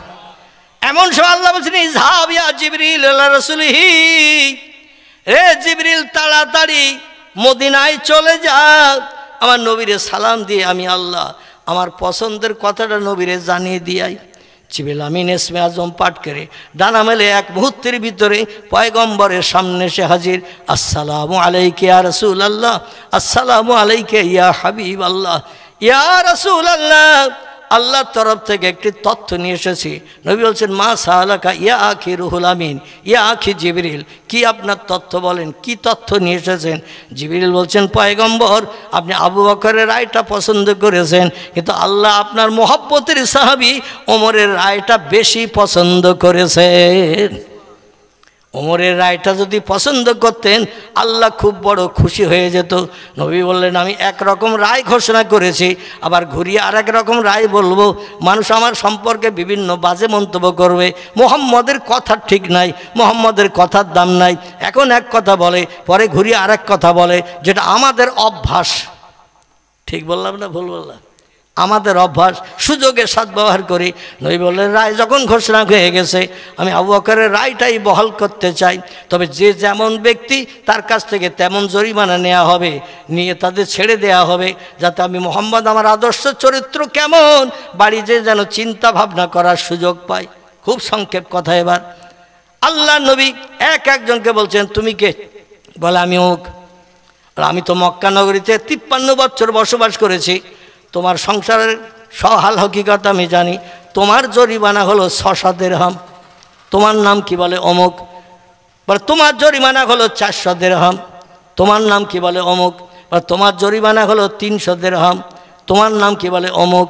বলে, তোমার সংসার ধর্মের হাল হকিকত আমি জানি, তোমার জরিমানা 200 দিরহাম। এইভাবে 70 জন ব্যক্তি একজন নবীর সামনে আসছেন, আর আল্লাহর পয়গম্বর মুহাম্মদ রাসূলুল্লাহ তাদের চেহারার দিকে তাকিয়ে নিজেও চিনতে পাচ্ছেন, আর ওদের নামও জিজ্ঞাসা করছেন, আর ওরা নিজেরাই নাম বলছে। নবী শুনে খুব খুশিতে বাগ হচ্ছেন যে আমার কাছে নামের পরিচয় দিয়েছো, কার ছেলে তুমি, নামের পরিচয় দিয়েছো, বাবার নামের পরিচয় দিয়েছো, তোমাদের সংসারের খবর রাখি, এই জন্য তোমার জরিমানা এতটা টাকা দিতে হবে, দিয়ে তোমরা মুক্তি হয়ে চলে যেতে পারবে মক্কায়। আস্তে আস্তে হযরতে আব্বাস, নবীর আপন চাচা, আব্দুল মুত্তালিবের 10 ছেলের 1 ছেলে, নবীর আপন চাচা, বদরের যুদ্ধে নবীরে প্রাণ নাশ করতে এসেছিল, আর ওহদের যুদ্ধে সেনাপতির দায়িত্ব নিয়ে এসেছে, যুদ্ধে পরাজয় বরণ করেছে, হাতে হ্যান্ডকোভ, হাত কড়ি দেওয়া, নবীর সামনে সে হাজির। বলছেন, মা ইসমুকা, আপনার নাম কি? আব্বাস বলছেন, মুহাম্মদ। নাম শুনতেছে, লজ্জা দিও না, তুমি আমার ভাইপো, আমি তোমার কে তুমি অবশ্যই জানো, এত লোকজনের সামনে আমার নাম জিজ্ঞাসা করে লজ্জা দিও না। নবী বললেন, ঠিক আছে চাচা, তথই বলছো, তাই হোক, তবে তোমার জরিমানা কতটা আমি ঘোষণা করব, তুমি জানো। আব্বাস বলছে, মোহাম্মদ আমার সংসারের হাল হকিকত, তোমার বাবার ঘরের পাশে আমার ঘর, আমার সংসারের হাল হকিকত জানো। জায়গা জমি কিছু নাই, খেজুর বাগান টাগান নাই, বিদেশে ব্যবসা করে কোনো রকমের সংসার নির্বাহ করি। এখন কতটা জরিমানা ধরলে আমি নগদ দিয়ে বাড়ি যেতে পারবো, বিবি বাচ্চার সঙ্গে দেখা সাক্ষাৎ করতে পারবো, সেটা তোমার জরিমানার বিষয়, কত তুমি ধরবে? নবী বললেন, চাচা তোমার সংসারের খবর জানি, তোমার কাছে জরিমানা ধরছি 100 দিরহাম। কত? 100 টাকা। কারণ আমার বাবার ঘরের পাশে তোমার ঘর, কাবার চাতলের পূর্ব দিকে তোমার ঘর, আমার বাবারও যেখানে ঘর ছিল, মায়ের ঘর ছিল, সেইখানে তোমার ঘর, কম বেশি জানি চিনি। ছোটোবেলায় কত তোমার হাত ধরে চলেছি মক্কা নগরীতে, চাচা বলে বলে পরিচয় দিয়েছি, ডেকেছি চাচা, তাই তোমার জরিমানা 100। আব্বাস বলছে, এই জন্য লোক তোমারে পাগল বলে, এই জন্য লোক তোমারে মূর্খ বলে, এই জন্য লোক তোমারে রাখাল বলে, এই জন্য লোক তোমারে হাটখুড়ো বলে। নবী বলছেন, চাচা এত অপবাদের কথা আপনি কেন বলছেন? আব্বাস বলে, মোহাম্মদ তোমার জ্ঞানগম্য নাই, লেখাপড়া কিছু জানো না, এই জন্য তোমার কথাবার্তা মক্কার মানুষ পছন্দ করে না, তাই তুমি জীবন রক্ষার তাগিদে পালিয়ে চলে এসেছো রাতের বেলা। জোরে বলুন একটু নাউজুবিল্লাহ। আব্বাস বলছে, আমার সংসারের অবস্থা কি তুমি তো জানো, তুমি যদি অবশ্যই আমার সংসারের অবস্থার দিকে দৃষ্টি নিক্ষেপ করতে, তাহলে অবশ্যই 100 দিরহাম জরিমানা ধরতে না। এখনকার 100 টাকা নয়, এখান থেকে 1450 বছর 100 টাকা। তখন টাকার দাম ছিল না? ছিল না? অনেক দাম ছিল তো। আমি তো ছোটোবেলায় দেখেছি 500-1000 টাকা সোনার ভরি ছিল। এখন এই বুড়ো হতে যে বর্তমান আমার বয়স এখন 65। কত বললাম? 65। তো এই ছোটোবেলায় দেখেছি 500-1000 টাকা সোনার ভরি ছিল। এখন চলতে চলতে কত হয়েছে এক ভরি? 1.5 লাখের কাছাকাছি। একটু দাম ওঠানামা হচ্ছে নাকি, কিছুটা দাম কমেছে, না তো আরও বেশি হয়ে গিয়েছিল। তো যাই হোক, আমরা ছোটোবেলায় বসিয়ার মাদ্রাসায় যখন গিয়েছি 10টার সময় বই ব্যাগ কাঁধে করে নিয়ে, তো গোপালের দোকান বলে একটা দোকান আছে শিকরি বাগানে, ওখানে 5 পয়সা দিতাম, আর 5 পয়সার বুট দিত এতটা, ওই খেতে বাড়ি আসতাম বিকেল 4টের পরে। 5 পয়সা দিলে একটা কটকটি দিত। কটকটি এখন একটা দাম হয়েছে কম বেশি 5 টাকা। একটা আইসক্রিম 5 পয়সায় পাওয়া যেত, এখন তার দাম হয়েছে 10 টাকা। ঠিক বললাম না ভুল বললাম? একটা মুরগির ডিম বিক্রি হতো 13 পয়সা, আমার ছোটোবেলার কথা বলছি। এখন একটা ডিম হয়ে গেছে 6 টাকা 7 টাকা, নাকি? হাঁসের ডিম বোধহয় 10 টাকা। তাহলে সেই যুগে টাকার কত মূল্য ছিল, পয়সার কত দাম ছিল। তখন বলছে, তোমার উচিত ছিল আমার সংসারের অবস্থা বুঝে অন্তত জরিমানা ধরা, যাতে আমি দিতে পারি। তুমি এখন আজগবি জরিমানা ধরেছ, আমি সারা জীবন আয় ব্যয় করলেও সংসার চালিয়ে 100 টাকা দিতে পারবো না। নবী বলছেন, আল্লাহে লা শাক্কা ফিহি ইয়া আম্মি, ও আমার চাচা আব্বাস, আমি সেই খোদার কসম খেয়ে বলছি, যার যেমন অবস্থা, আমি মোহাম্মদ এই মাত্র 2 বছর মক্কা ছেড়ে মদিনায় এসেছি, প্রত্যেকের সংসারের হাল হকিকত জানি, আর সংসারের হাল হকিকত বুঝেই তাদের কাছে জরিমানা ধরেছি। আপনি 100 দিরহাম জরিমানা দিতে পারবেন, এই জন্যই তো 100 দিরহাম জরিমানা ধরেছি। আর আপনি আমার নামে এত অপবাদের কথা কেন বলছেন? হাটকুড়ো কেন বলছেন? আমারে মূর্খ কেন বলছেন? পাগল কেন বলছেন? রাখাল কেন বলছেন? বলছে, তোমার আজগবি বক্তব্য শুনে বাধ্য হচ্ছি বলতে। নবী বললেন, চাচা তাহলে 100 দিরহাম দেয়া কি তোমার জন্য অপারক? আব্বাস বলছে, নাম ইয়া মোহাম্মদ ইবনে আব্দুল্লাহ, ও আব্দুল্লাহর বেটা মোহাম্মদ, অবশ্যই। আমার উনানে হাড়ি ওঠে না, বাজার ঘাট করতে পারি না, একটা পয়সাও ঘরে রেখে আসতে পারিনি, আর তুমি 100 দিরহাম জরিমানা ধরছো 100 টাকা, এ কি আমার পক্ষে দেয়া সম্ভব? নবী আস্তে আস্তে বলছেন, চাচা একটু আমার কাছের দিকে আসেন। আব্বাস 2-4 পা এগিয়ে গেছে, বলছে, মাশাআল্লাহ ইয়া ইবনে মোহাম্মদ, এ বেটা মোহাম্মদ, কাছের কাছে যে কি বলতে চাইছো? বলে, চাচা জোরে জোরে বলবো না, একটু আস্তে আস্তে বলবো যাতে তুমি শুনতে পাও, এই জন্য একটু কাছে ডেকেছি। তবে ভয় নাই, প্রাণ নাশ করবো না, আঘাত করবো না, ক্ষতি করবো না, আপনার নামে কোনো বাজে মন্তব্য করবো না। আমি একটা তথ্য দিতে চাইছি, সেই খোদার কসম 100 দিরহাম আমি জরিমানা ধরেছি, আপনি দিতে পারবেন? তাই আব্বাস ডেকে বলছে, কিভাবে দিতে পারবো? একটা পয়সা ঘরে রেখে আসতে পারি নাই। রান্না করার মতো খাবার রেখে আসতে পারি নাই, আর তুমি বলছো আমি দিতে পারো। নবী বলছেন চাচা যুদ্ধের জামা পোশাক পরিধান করে, জেরা পরিধান করে, তরবারি কাঁধে ঝুলিয়ে নিয়ে যখন ঘরের ভিতরে ঢুকেছিলেন চাচিমার সঙ্গে শেষ সাক্ষাৎ করতে, ও চাচা চাচিমার সঙ্গে শেষ দেখা করতে, যুদ্ধ করে আর ফিরবেন না এমন ওয়াদা করেছিলেন চাচিমার সঙ্গে, বারবার মোহাম্মদের সঙ্গে যুদ্ধ করব, হেরে যাবার মক্কা এসে মুখ দেখাবো, এই যুদ্ধের সেনাপতির দায়িত্ব পেয়েছি, হেরে যদি যাই পাহাড়ের মাথায় ঠেলে উঠি, লাফ দিয়ে তলায় পড়ে মৃত্যুবরণ করব, আর যদি পাহাড়ে উঠতে না পারি তো ভারী জিনিস গলায় বেঁধে নিয়ে সাগরের পানিতে নেমে পানির তলায় আমি ডুবে যাব, মক্কায় আর ফিরে আসবো না। ও চাচা চাচিমা ওই তত্ত্ব শুনে যখন কান্নাকাটি করছিল তখন আপনি চাচিমার কপালে চুমো দিয়েছিলেন, 2 টেবই চুমো দিয়েছিলেন, বুকে পাজা করে জড়িয়ে ধরেছিলেন, কথাটা ঠিক না ভুল?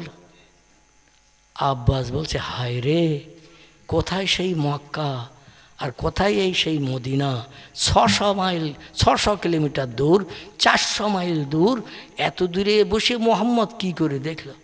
নবী বলেন চাচা শুধু তাই নয়, আপনার ঘরের মেঝের তলে একটা সোনার হার মুক্তার দানা দিয়ে কভারিং করা, ওই হাটটা মাটির নিচে গেড়ে রেখেছিল, আপনার বিবিও জানতো না।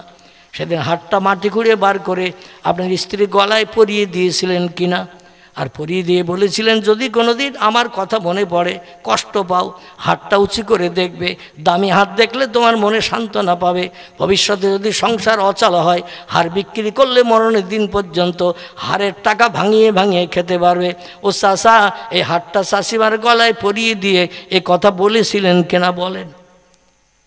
আব্বাস একেবারে বোবার মতো হয়ে গেছে, বোবার মতো হয়ে যায়, বলছে মোহাম্মদ কোথায় মক্কার কোথায় মদিনা, 600 কিলোমিটার রাস্তা, এ খবর যে লোকটা মক্কার খবর মদিনায় বসে বলে দিতে পারে, নিশ্চয়ই স্রষ্টার তরফ থেকে তার উপরে আসমানি করুণা রহমত বরকত বর্ষিত হয়।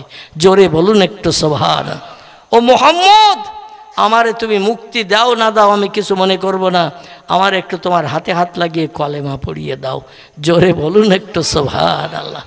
বিশ্বনবী মুহাম্মদ রাসূলুল্লাহ আব্বাসের হাতে হাত লাগিয়ে বললেন চাচা কুলু ইয়া আম্মি, ও চাচা পড়ুন লা ইলাহা ইল্লাল্লাহু মুহাম্মাদুর রাসূলুল্লাহ।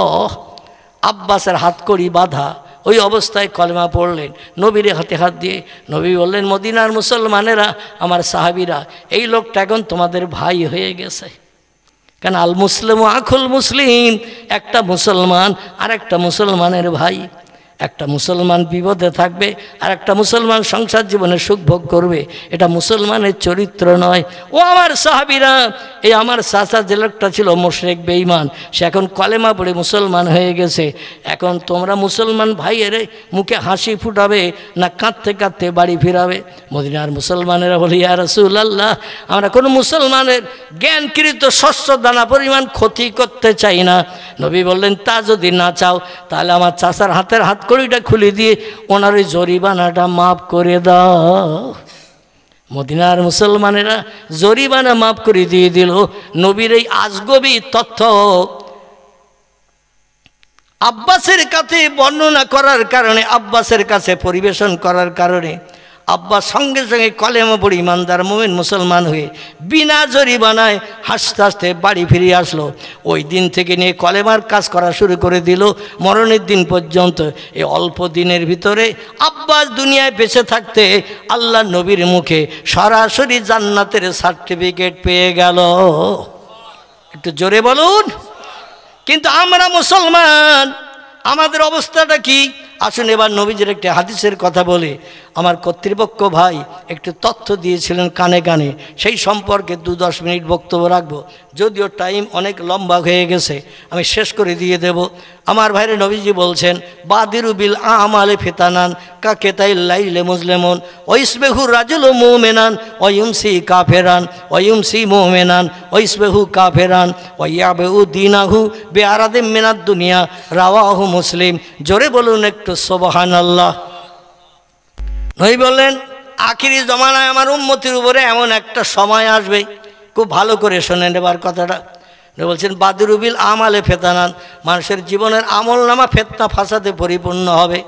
কাকেতাই লাইলে মুসলেমন, এবং রাতের অন্ধকারের মতো মানুষ একে অপরের ক্ষতি করার চিন্তা ভাবনা করবে, দিনের বেলা রাতের মতো চলবে, কে ভালো কে খারাপে বিচারও করবে না, নিজের জীবনে শখ শান্তি মেটানোর জন্য হিতাহিত জ্ঞানশূন্য হয়ে ইসলাম শরীয়তে বিরোধিতামূলক কাজ করবে। ওই ইসবেহুর রাজুল ও মোমেনান, সকালবেলা এরকম ভালো পরিবেশে বসে কোনো ব্যক্তি কলেমা পড়ে ইমানদার হবে।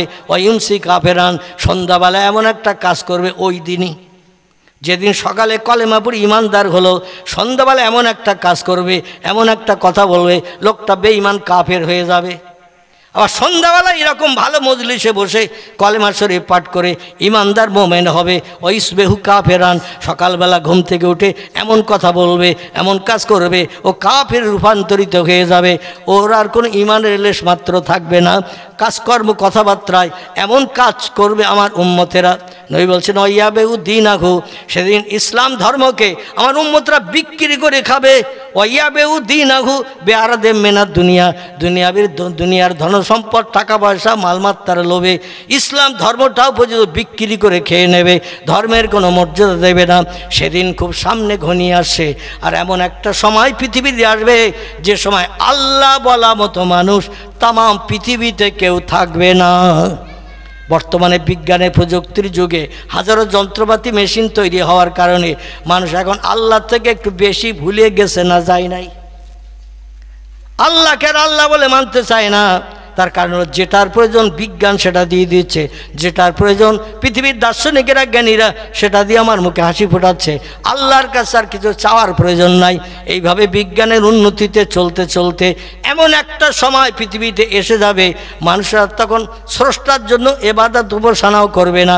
আর যদিও এবাদত উপাসনা করে ওদের ইমানের লেশমাত্র থাকবে না। এমন এমন কাজ করবে, এমন এমন কথা বলবে, সে কাফেরে রূপান্তরিত হয়ে যাবে।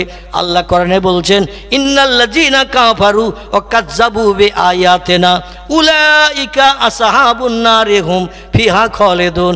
যারা আমার স্রষ্টা বলে মানবে না, আমার সাহায্যের প্রয়োজন মনে করবে না, বিজ্ঞানী যথেষ্ট, ইঞ্জিনিয়ার যথেষ্ট, রাষ্ট্রনেতা যথেষ্ট, থানার ওসি যথেষ্ট, এলাকার মেম্বার যথেষ্ট, পাশে থাকলে আর কারো কাছে হাত পাততে হবে না, এমন চিন্তা যখন মানুষের মগজে এসে যাবে, নবী বলছেন সেই সময়ে আমার উম্মতেরা স্রষ্টারও ভুলে যাবে।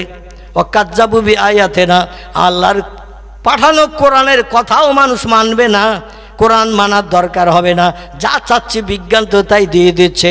এই জন্য মানুষ ঈমান হারা হয়ে যাবে। আল্লাহ নবী বলছেন উলাইকা আসহাবুন নার, তখন আমার উম্মতরা যদিও মাথায় টুপি থাকবে, মুখে দাড়ি থাকবে, গায়ে লম্বা জামা থাকবে, মসজিদে নামাজ পড়তে যাবে, আজান শুনে ইবাদত করতে যাবে, কিন্তু ঈমানের লেশমাত্র ওদের ভিতরে থাকবে না। এ দুনিয়ার উম্মতে মুহাম্মাদিরা তোমরা শোনো, উলাইকা আসহাবুন নার, মরণের পরে এরা জাহান্নামের 1 নম্বর খোরাক হিসাবে বিবেচিত হবে। নাসাই শরীফের হাদিসে পয়গম্বর মুহাম্মদ রাসূলুল্লাহ জানাচ্ছেন আল্লাহ ততদিন পর্যন্ত দুনিয়া ধ্বংস করবেন না, এজা তুলিয়া শামসে মাগরিবিহা, যতদিন পর্যন্ত দুনিয়া ধ্বংসের নমুনা আল্লাহ নবী কয়েকটা তত্ত্ব দিয়েছেন, 30-35টির মতো, বেশ 30-32টির মতো হয়ে গেছে, গোটা 3-4 মাত্র বাকি আছে। নবী যে ভবিষ্যৎবাণীগুলো করেছে সেই ভবিষ্যৎবাণীর গোটা 2-3 বাকি আছে। তার ভিতরে একটি হলো যেদিন পশ্চিম দিকে ভোরবেলা সূর্যোদয় হতে দেখবে সেদিন বুঝবে 9টা ধানের চাল কটা হবে। এজা তুলে শামসে মাগরিবিহা, পশ্চিম দিকে যেদিন সূর্যোদয় হবে, ও গুরুবের শামসে মাশরিকে হা, পূর্ব দিকে সেদিন সূর্য অস্তমিত হতে যাবে। পৃথিবীতে যেদিন সূর্যের আলো এসেছে সেখান থেকে আজ পর্যন্ত এখনও সামনে কিছুদিন আসবে সূর্য রোজ পশ্চিম দিক থেকে ওঠে তো নাকি পূর্ব দিক থেকে ওঠে, কিন্তু নবী বলছেন একদিন সূর্য পশ্চিম দিক থেকে উঠবে। বিশ্বাস হয় কার কার? একটু হাত তুলে দেখান। নারায়ে তাকবীর, নারায়ে তাকবীর, দিন ইসলাম, দিন ইসলাম, হাত নামান। তাহলে আপনারা বিশ্বাস করেন, কিন্তু পৃথিবীর অনেক ধর্মাবলম্বীরা বলে মোহাম্মদ পাগল, তাই একটা আজগবি তথ্য দিয়েছে। সূর্য প্রতিদিন পূর্ব দিকে ওঠে, পশ্চিম দিকে যায়, সূর্যের ওঠানামার পরিবর্তন নাই, কিন্তু পয়গম্বর বলছেন সূর্য একদিন পশ্চিম দিকে উঠবে আর পূর্ব দিকে ডুববে। এখন সূর্য উদয় থেকে নিয়ে পশ্চিম দিকে ডোবা পর্যন্ত কত ঘন্টা লাগে? কত ঘন্টা লাগে? শীতকালে একটু বেলা ছোট, গরমকালে একটু বেলা বড়। ঠিক বললাম না ভুল বললাম? যে সময় বেলা ছোট হয় 11 সাড়ে 11 ঘন্টার মতো দিন থাকে। যে সময় বেলা একটু বড় হয় 6:30 সন্ধ্যে, তখন বেলা 13 ঘন্টা 13.5 ঘন্টা হয়। ঠিক বললাম না ভুল বললাম? তো এই 13 ঘন্টা 13.5 ঘন্টার পরে সূর্য উদয় থেকে নিয়ে পশ্চিম দিকে ডুবে গেলে আর দিন থাকে তো? দিন থাকে তো? সন্ধ্যার ঘন ঘটা নেমে যায়, রাতের আধার দেখা যায়। কিন্তু নবী বলছেন যেদিন সূর্য পশ্চিম দিকে ডগমগ করে উঠবে, পূর্ব দিকে ডুবতে সেদিন 12 ঘন্টা 12.5 ঘন্টা লাগবে না, 13 ঘন্টা হবে না। সেদিন হবে আল্লাহ নবী বলছেন খামসিনা আলফা সানা মিম্মা তাউদ্দুন। সেদিন একটা দিন হবে পৃথিবীর 24 ঘন্টার একদিন। এইভাবে ঘন্টা গুনতে গুনতে গুনতে থাকো, 50,000 বছরের লম্বা দিনের মতো সময় একটা দিন হবে। কত সময়?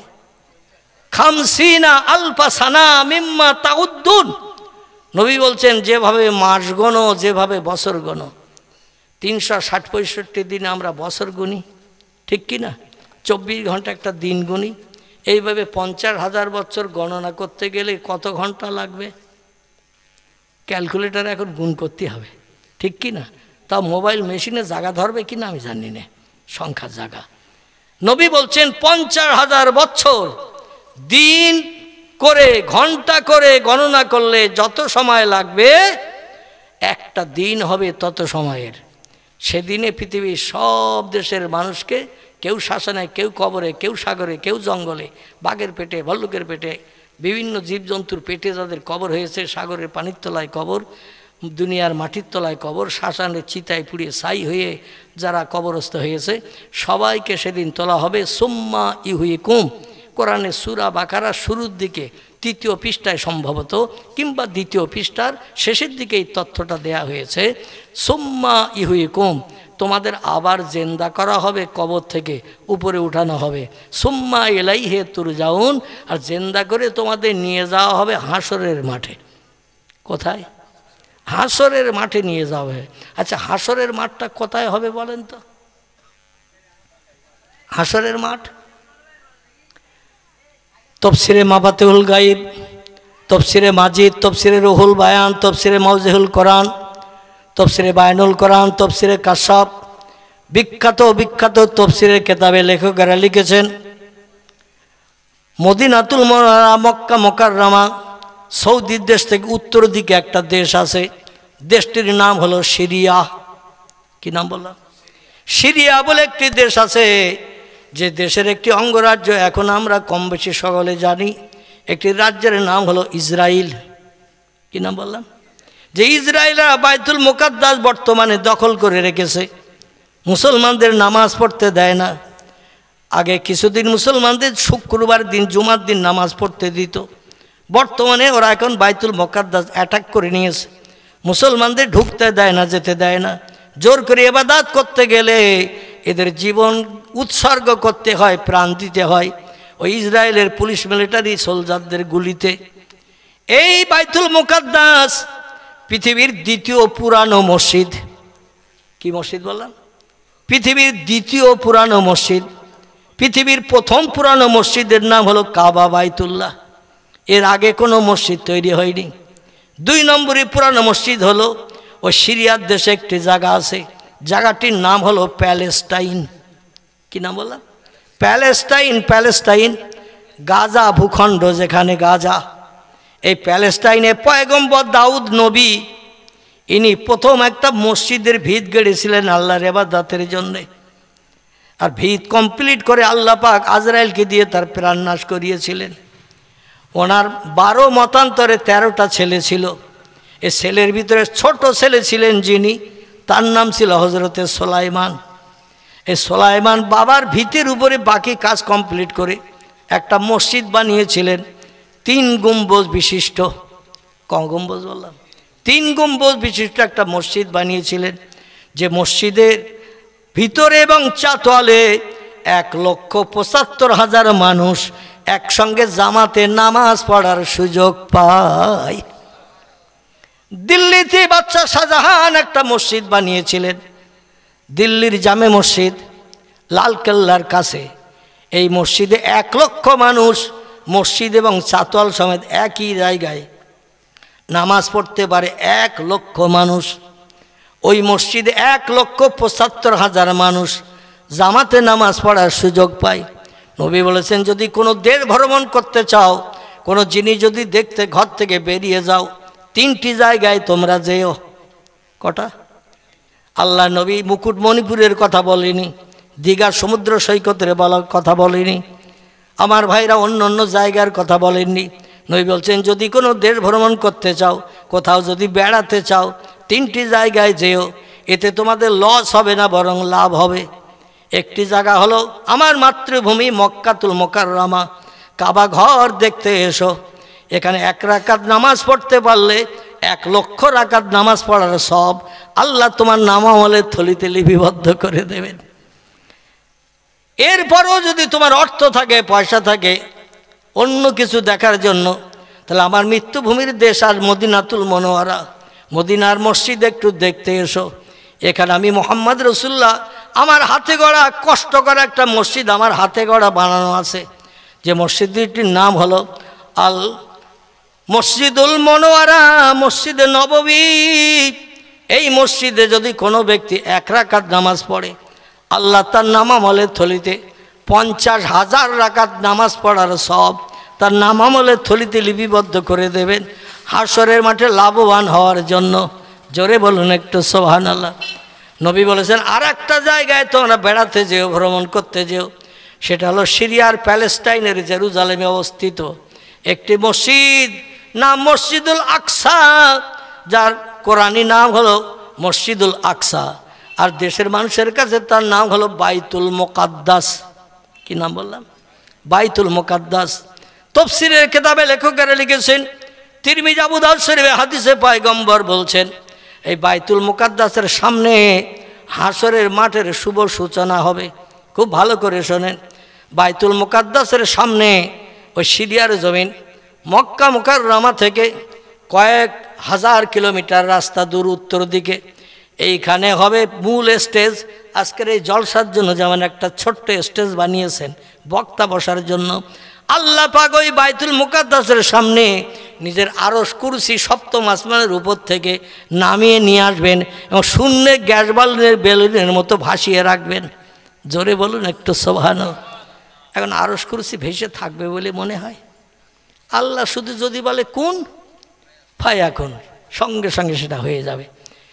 পৃথিবীর বিজ্ঞানীরা প্রমাণ করেছে, বেলুনের ভিতরে গ্যাস পুরে দিয়ে ছেড়ে দিলেও নিচে যায় না, উপরে যায়? উপরে যায়। অ্যারোপ্লেন, রকেট, অ্যাপোলো হেলিকপ্টার এই উপরের দিকে ঘন্টার পর ঘন্টা থাকতে পারে না। আল্লাহ শুধু বলবেন কোন, আরশ কুরসি শূন্যে দাঁড়িয়ে যাবে বাইতুল মুকাদ্দাসের সামনে। ওইখান থেকে বিচার স্টার্ট শুরু করা হবে। পৃথিবীর সব দেশের মানুষকে এই ময়দানে আসতে বলা হবে। নবী বলছেন, বাইতুল মুকাদ্দাসের সামনে থেকে আমার মাতৃভূমি মক্কা মুকাররমার কাবা ঘরের দক্ষিণ পূর্ব দিকে 14 কিলোমিটার রাস্তা, একটি জায়গার নাম হলো আরাফাত। কি নাম বললাম? আরাফাত। আরাফাত, এই আরাফাত পর্যন্ত বিস্তৃত লম্বা হবে হাসরের মাঠ। সেই সিরিয়ার দেশ থেকে বাইতুল মুকাদ্দাসের সামনে থেকে মক্কার আরাফাতের মাঠ পর্যন্ত এতটা লম্বা হবে হাসরের মাঠ।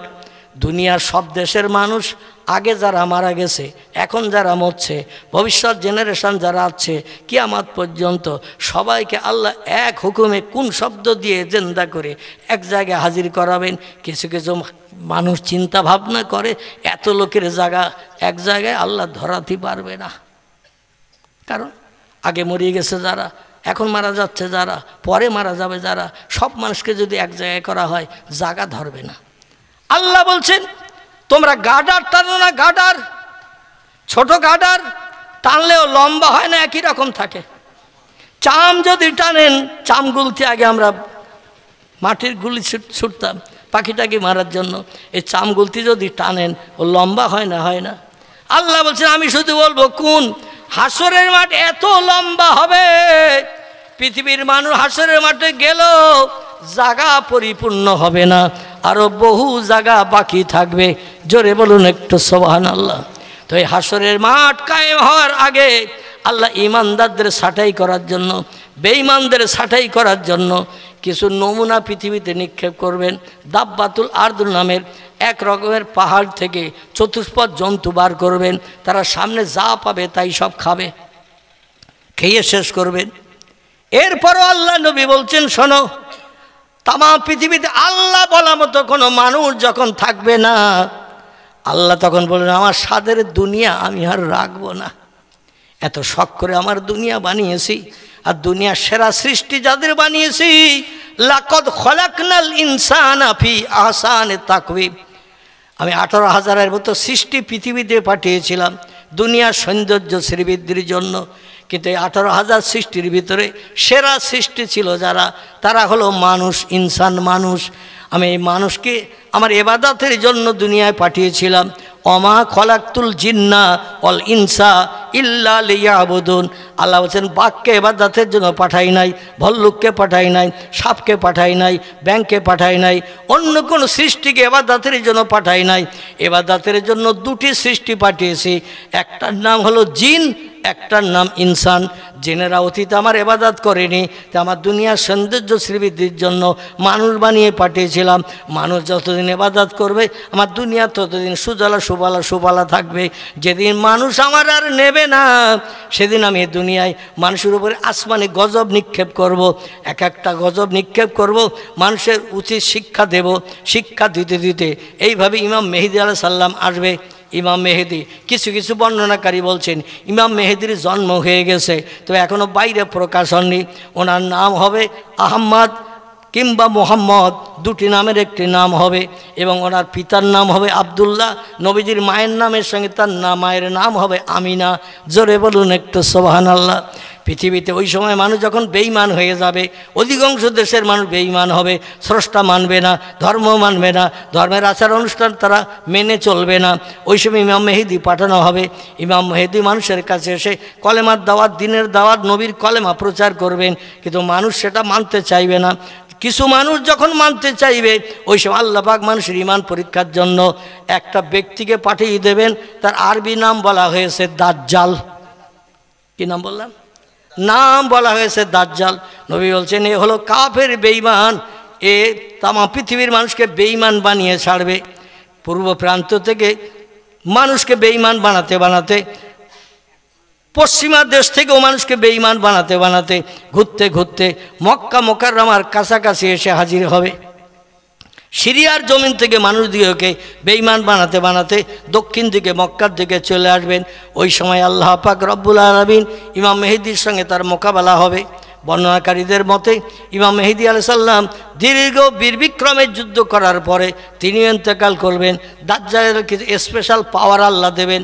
ও ডান হাতে জান্নাত দেখাবে, বাম হাতে জাহান্নাম দেখাবে। ও বলবে আনা রব্বুকুমুল আলা, আমি হলাম সব খোদার বড় খোদা। আমাকে যে লোকটি স্রষ্টা বলে মানবে, আমার এই জান্নাতে সে শান্তিতে থাকবে। আর আমার যে স্রষ্টা বলে মানবে না, প্রভু বলে স্বীকার করবে না, তাদের আমার এই বাম হাতে জাহান্নাম দেখছো তোমরা, এই জাহান্নামে নিক্ষেপ করা হবে। পৃথিবীর কিছু দোআঁশরে মার্কা মানুষ, তারা দাজ্জালের জান্নাতকে পছন্দ করে ওরে খোদা বলে মানবে। আর কোনো ব্যক্তিকে যদি স্রষ্টা বলে মানা হয়, তার ঈমান আর লেশমাত্র থাকবে। পৃথিবীতে নমরুদ খোদাই দাবি করেছিল, ফেরাউন খোদাই দাবি করেছিল, সাদ্দাত খোদাই দাবি করেছিল, কারুন খোদাই দাবি করেছিল। আল্লাহ তাদের নস্যাৎ করেছে না করেনি? তাদের খোদাই দাবি আছে নাকি? দাজ্জালেরও খোদাই দাবি থাকবে না, কিন্তু কিছু নমুনা দেখাবে। নবী সাহাবীরা ইয়া রাসূলুল্লাহ, ওই লোকটা যে দাজ্জাল, ও যে খোদাদ্রোহী, চিনব কী করে? আল্লাহ নবী বললেন তার কপালে লেখা থাকবে আরবিতে 3টে অক্ষরের নাম কাফেরে। তার কপালে লেখা থাকবে কাফেরে, মানে একসঙ্গে করলে হয় কাফের। কাফের মানে হলো খোদাদ্রোহী। তার চেনার জন্য আরেকটা নমুনা বলছি, তার একটা চোখ থাকবে কানা, একটা চোখ থাকবে ভালো। এটা দেখেও তোমরা চিনতে পারবে। ওর শক্তি ক্ষমতা বিরাট আকারে দেয়া হবে, বিশাল শক্তি ক্ষমতা দেয়া হবে। বীর বিক্রমে মোকাবেলা করবে, মানুষকে জোর করে ধরবে, প্রাণনাশ করবে, জাহান্নামে ফেলে দেবে। যে লোকটা জাহান্নামে যাবে সে লোকটা জান্নাতি হবে, যে লোকটা জান্নাতে যাবে সে লোকটি জাহান্নামী হবে। এইভাবে তাম পৃথিবী ক্যাপচার করে 6 রাগ রাগিনীর সুরে গান গাইতে গাইতে চলে আসবে। নবী বলছেন তিরমিজি শরীফের হাদিসে, যে মেয়েটা কোনো পরপুরুষের চেহারা দেখে না, ঘরের ভিতরে পর্দা ফুসিদার ভিতরে থাকে, দাজ্জাল যখন 6 রাগ রাগিনীর গান শুরু করে দেবে, ওই পর্দা ফুসিদাওয়ালা নারী কাপড় পরারও সুযোগ পাবে না, উলঙ্গ হয়ে তার দলের পিছনে ছুটতে থাকবে গান শোনার জন্য। কিছু নমুনা নবী দিয়েছেন, যাই হোক সংক্ষেপ করে দিয়ে দিচ্ছি, আমি শেষ পর্যায়ে নিয়ে আসছি ভাইরা। আল্লাহর নবী বলছেন সেদিন ইমানদার মোমেন মুসলমানেরা সব দাজ্জালের কবলে পড়ে বেঈমান হয়ে যাবে। ওই সিরিয়ার জমিন থেকে এইভাবে বেঈমান বানাতে বানাতে পশ্চিমা দেশের মানুষদের আগে বেঈমান বানাবে, পূর্ব দেশের মানুষদের বেঈমান বানাবে, বানিয়ে বানিয়ে মিশর সিরিয়ার দেশের থেকে এবার মক্কা মুকাররমার দিকে আসবে। একদল তার দলের লোক বলবে একটা জায়গা আছে সেখানে মানুষ কোনোদিন আল্লাহ বলে না, আল্লাহ ছাড়ে না, সে জায়গাটার নাম হলো মক্কাতুল মুকাররমা। ওখানে কোনো বেঈমানের বসবাসের সুযোগ নাই, ওখানে কোনো খোদাদ্রোহীর বসবাসের সুযোগ নাই। বর্তমানে সৌদি সরকার সেই নিয়মটা এখনও চালু রেখেছে, কোনো মুসলমান ছাড়া কোনো বিধর্মী মক্কার হুদুদের এরিয়ার ভিতরে, মানে হারামের এরিয়ার ভিতরে কোনো বিধর্মী ঢোকার পারমিশন নাই। চেকপোস্টে পাসপোর্ট দেখা হয় এবং তার নামটা ইসলামী আছে কিনা, মুসলমান কিনা, পরিচয় যদি পায় পাসপোর্টে তাহলে ঢুকতে দেবে কাবার এরিয়ায়। মদিনার এরিয়াও একটা হুদুদ আছে 12 কিলোমিটার পর্যন্ত এরিয়া করা, এর ভিতরে কোনো ব্যক্তি ঢুকতে গেলে কোনো বিধর্মী বেঈমান ঢোকার সুযোগ নাই।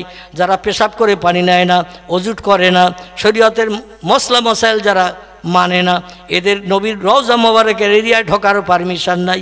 যাই হোক সব দেশকে বিভ্রান্ত করে এবার যখন সিরিয়ার জমিন থেকে উত্তর দিক থেকে দক্ষিণ দিকে আসবে, আল্লাহ পাক ওই সময় দামেস্কাসের জমিনে একটা মসজিদ আছে, সাদা গম্বুজের মসজিদ। কি গম্বুজ বললাম? সাদা গম্বুজের একটি মসজিদ আছে, দেশটির নাম হলো দামেস্কাস। এই গম্বুজের মসজিদের ছাদের উপরে আল্লাহ পাক ঈসা রুহুল্লাহকে নামিয়ে দিয়ে দেবেন। হযরতে ঈসা রুহুল্লাহ বর্তমানে বর্ণনাকারীদের মতে কেউ বলেছেন দ্বিতীয় আসমানে, কেউ বলেছেন চতুর্থ আসমানে আছেন। দ্বিতীয় আসমানে যারা বলেছেন হযরত ইহ্যা আলাইহিস সালামের পাশে তিনি বসা জিন্দাবস্থায়, কারণ ওই ইহুদিরা ঈসা আলাইহিস সালামের প্রাণ নাশ করতে গিয়েছিল। আল্লাহ সালের মাথা ফাঁকা করে একটা লোক ভিতরে ঢুকতে গেল, দরজা খুলতে পারেনি বলে, আর ওইখান থেকে জিবরিলকে পাঠিয়ে ঈসা আলাইহিস সালামকে জিবরিলের ডানায় করে আসমানে উঠিয়ে নিয়েছিলেন, তার প্রাণ নাশ করার নাই। আর যে লোকটা ঢুকেছিল ঈসা নবীর ঘরের দরজা খুলে দিয়ে দলের মানুষের কাছে ধরিয়ে দিতে আল্লাহ কোন শব্দ ব্যবহার করে তারে ঈসা বানিয়ে দিয়েছিলেন? জোরে বলুন একটু সুবহানাল্লাহ। ওরা মনে করে এই তো সেই ঈসা, ধরে প্রাণনাশ করলো। আল্লাহ কোরআনে তথ্য কোট করে বলছেন আসলে ও ঈসা নয়, আমি আল্লাহ পাক ঈসার চেহারা করে লোকটারে বানিয়ে দিয়েছি, দিয়ে দুনিয়া তোদের দলের মানুষকে তোদের হাত দিয়ে প্রাণনাশ করেছি। ঈসা নবী চোখের পানিতে কেঁদে বলেছিল, আল্লাহ আমার বর্তমান হায়াত 33 বছর হয়েছে, এই 33 বছর মায়ের পেট থেকে পৃথিবীতে এসে কলেমার দাওয়াত দেওয়ার কথা, আল্লাহর কথা বলার চিন্তা ভাবনা, মায়ের পেট থেকে এসে আমি কলেমার দাওয়াত দিয়েছি, লা ইলাহা ইল্লাল্লাহ ঈসা রুহুল্লাহ। জোরে বলুন একটু সুবহানাল্লাহ। ওনার বয়স যখন মাত্র 1.5 ঘন্টা, মতান্তরে 3 ঘন্টা, বর্ণনাকারীরা দুটি তথ্য দিয়েছেন। 3 ঘন্টা যখন বয়স, আল্লাহ ওনাকে 1.5 লক্ষ ভাষা শিখিয়ে দিয়েছিলেন। জোরে বলুন একটু সুবহানাল্লাহ। 200, 100, 500 নয়, তফসিরের ভিতরে লেখা 1.5 লক্ষ ভাষা ঈসা নবীরে শিখিয়ে দিয়েছিলেন। বিভিন্ন দেশান্তরের মানুষ বিভিন্ন ভাষায় ঈসা নবীর কাছে প্রশ্ন করত, আর তাদের ভাষায় তিনি উত্তর দিয়ে তাদের লাজবাব করে বানিয়ে দিয়ে দিতেন। এই ঈসা নবী 33 বছর কলেমার দাওয়াত দিয়েছিল মিশর সিরিয়ার দেশে। 33 বছরই কলেমার দাওয়াতের ফসল আমার ভাইরা মাত্র 39 জন, মতান্তরে 33 জন। বর্ণনাকারীরা 2 রকম তথ্য দিয়েছেন, কেউ বলেছেন 39, কেউ বলেছেন 33। এই 33 বছর হায়াতে বেঁচে ছিলেন কলেমার দাওয়াত দিয়ে, বাল্যকাল থেকে নিয়ে জন্মের পর থেকে নিয়ে 33 বছরে কলেমার ফসল মাত্র 33 জন। ঈসা নবী কেঁদে বলল, আল্লাহ এত অত্যাচার নির্যাতন উৎপীড়ন সহ্য করি আপনার কলেমার দাওয়াত দিয়ে মাত্র 33টা মানুষকে আমি কলেমা পড়িয়ে আপনার পরিচয় দিয়ে ইমানদার বানাতে পেরেছি, আমাকে পয়গম্বরের স্বীকৃতি দিতে পেরেছি। আর দেশের মানুষ সব আমার শত্রু। আল্লাহ, আমি এই দেশে আর কলেমার দাওয়াতের প্রচার প্রসার করতে চাই না। আমি যথেষ্ট অপদস্থ হয়েছি, তবে জিবরিল আমিন মারফত আমি তত্ত্ব শুনেছি আমার পরে একজন পয়গম্বর পৃথিবীতে আসবেন, তার নাম আহম্মদ কিংবা মোহাম্মদ হবে। সেই লোকটির উম্মত যারা হবে সব নবীর উম্মতরা হাসরের মাঠে সূর্যের রৌদ্রে দাঁড়িয়ে থাকবে, আর উম্মতে মোহাম্মদীরা প্রথম জান্নাতে ঢোকার সুযোগ পাবে। জোরে বলুন একটু সুবহানাল্লাহ। আমরা কারা? আমরা উম্মতে মোহাম্মদী। উম্মতে মোহাম্মদী যারা হবে সব নবীর উম্মতেরা হাসরের মাঠে সূর্যের রৌদ্রে দাঁড়িয়ে থাকবে 50,000 বছরের লম্বা দিন, আর প্রথম জান্নাতে ঢোকার সুযোগ পাবে উম্মতে মোহাম্মদীরা। ঈসা নবী চোখের পানি ফেলে আল্লাহর কাছে কেঁদে হাত তুলে দোয়া করেছিলেন, আল্লাহ, নবী হয়ে থাকতে চাই না, নবী হলে এত জ্বালা, নবী হলে এত ঝামেলা, নবী হলে এত গালি শুনতে হয়, নবী হলে এত মার খেতে হয়। আগে যদি জানতাম আমি নবী হয়ে মরিয়মের বেটা ঈসা দুনিয়ায় আসতাম না। তবে তোমার কাছে আমার দাবি, আমার বাকি হায়াত যা আছে আল্লাহ, ওই হায়াতটা উম্মতে মুহাম্মাদির খাতায় লিখে দিয়ে নবী মুহাম্মদ রাসূলুল্লাহর আগমনের পর তার উম্মত সাজার তৌফিক দান করিও। আমি উম্মতে মুহাম্মাদিদের সঙ্গে জান্নাতে যেতে চাই।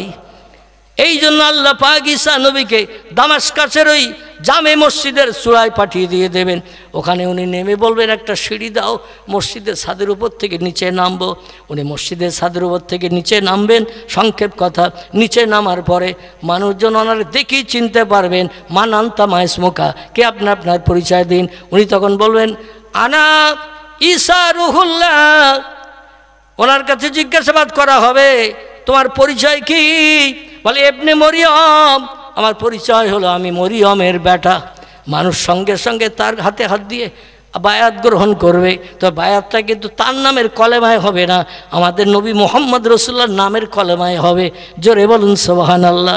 সিরিয়ার দামাস্কাস থেকে আস্তে আস্তে আস্তে আস্তে সামনে এসে খবর পাবে, দাজ্জাল বলে একটা লোক তাম পৃথিবীর মানুষকে ক্যাপচার করে উলঙ্গ করিয়ে নারী পুরুষকে গান শুনিয়ে পাগল বানিয়ে বেঈমান করিয়ে তাদের জান্নাতে বা জাহান্নামে দিচ্ছে।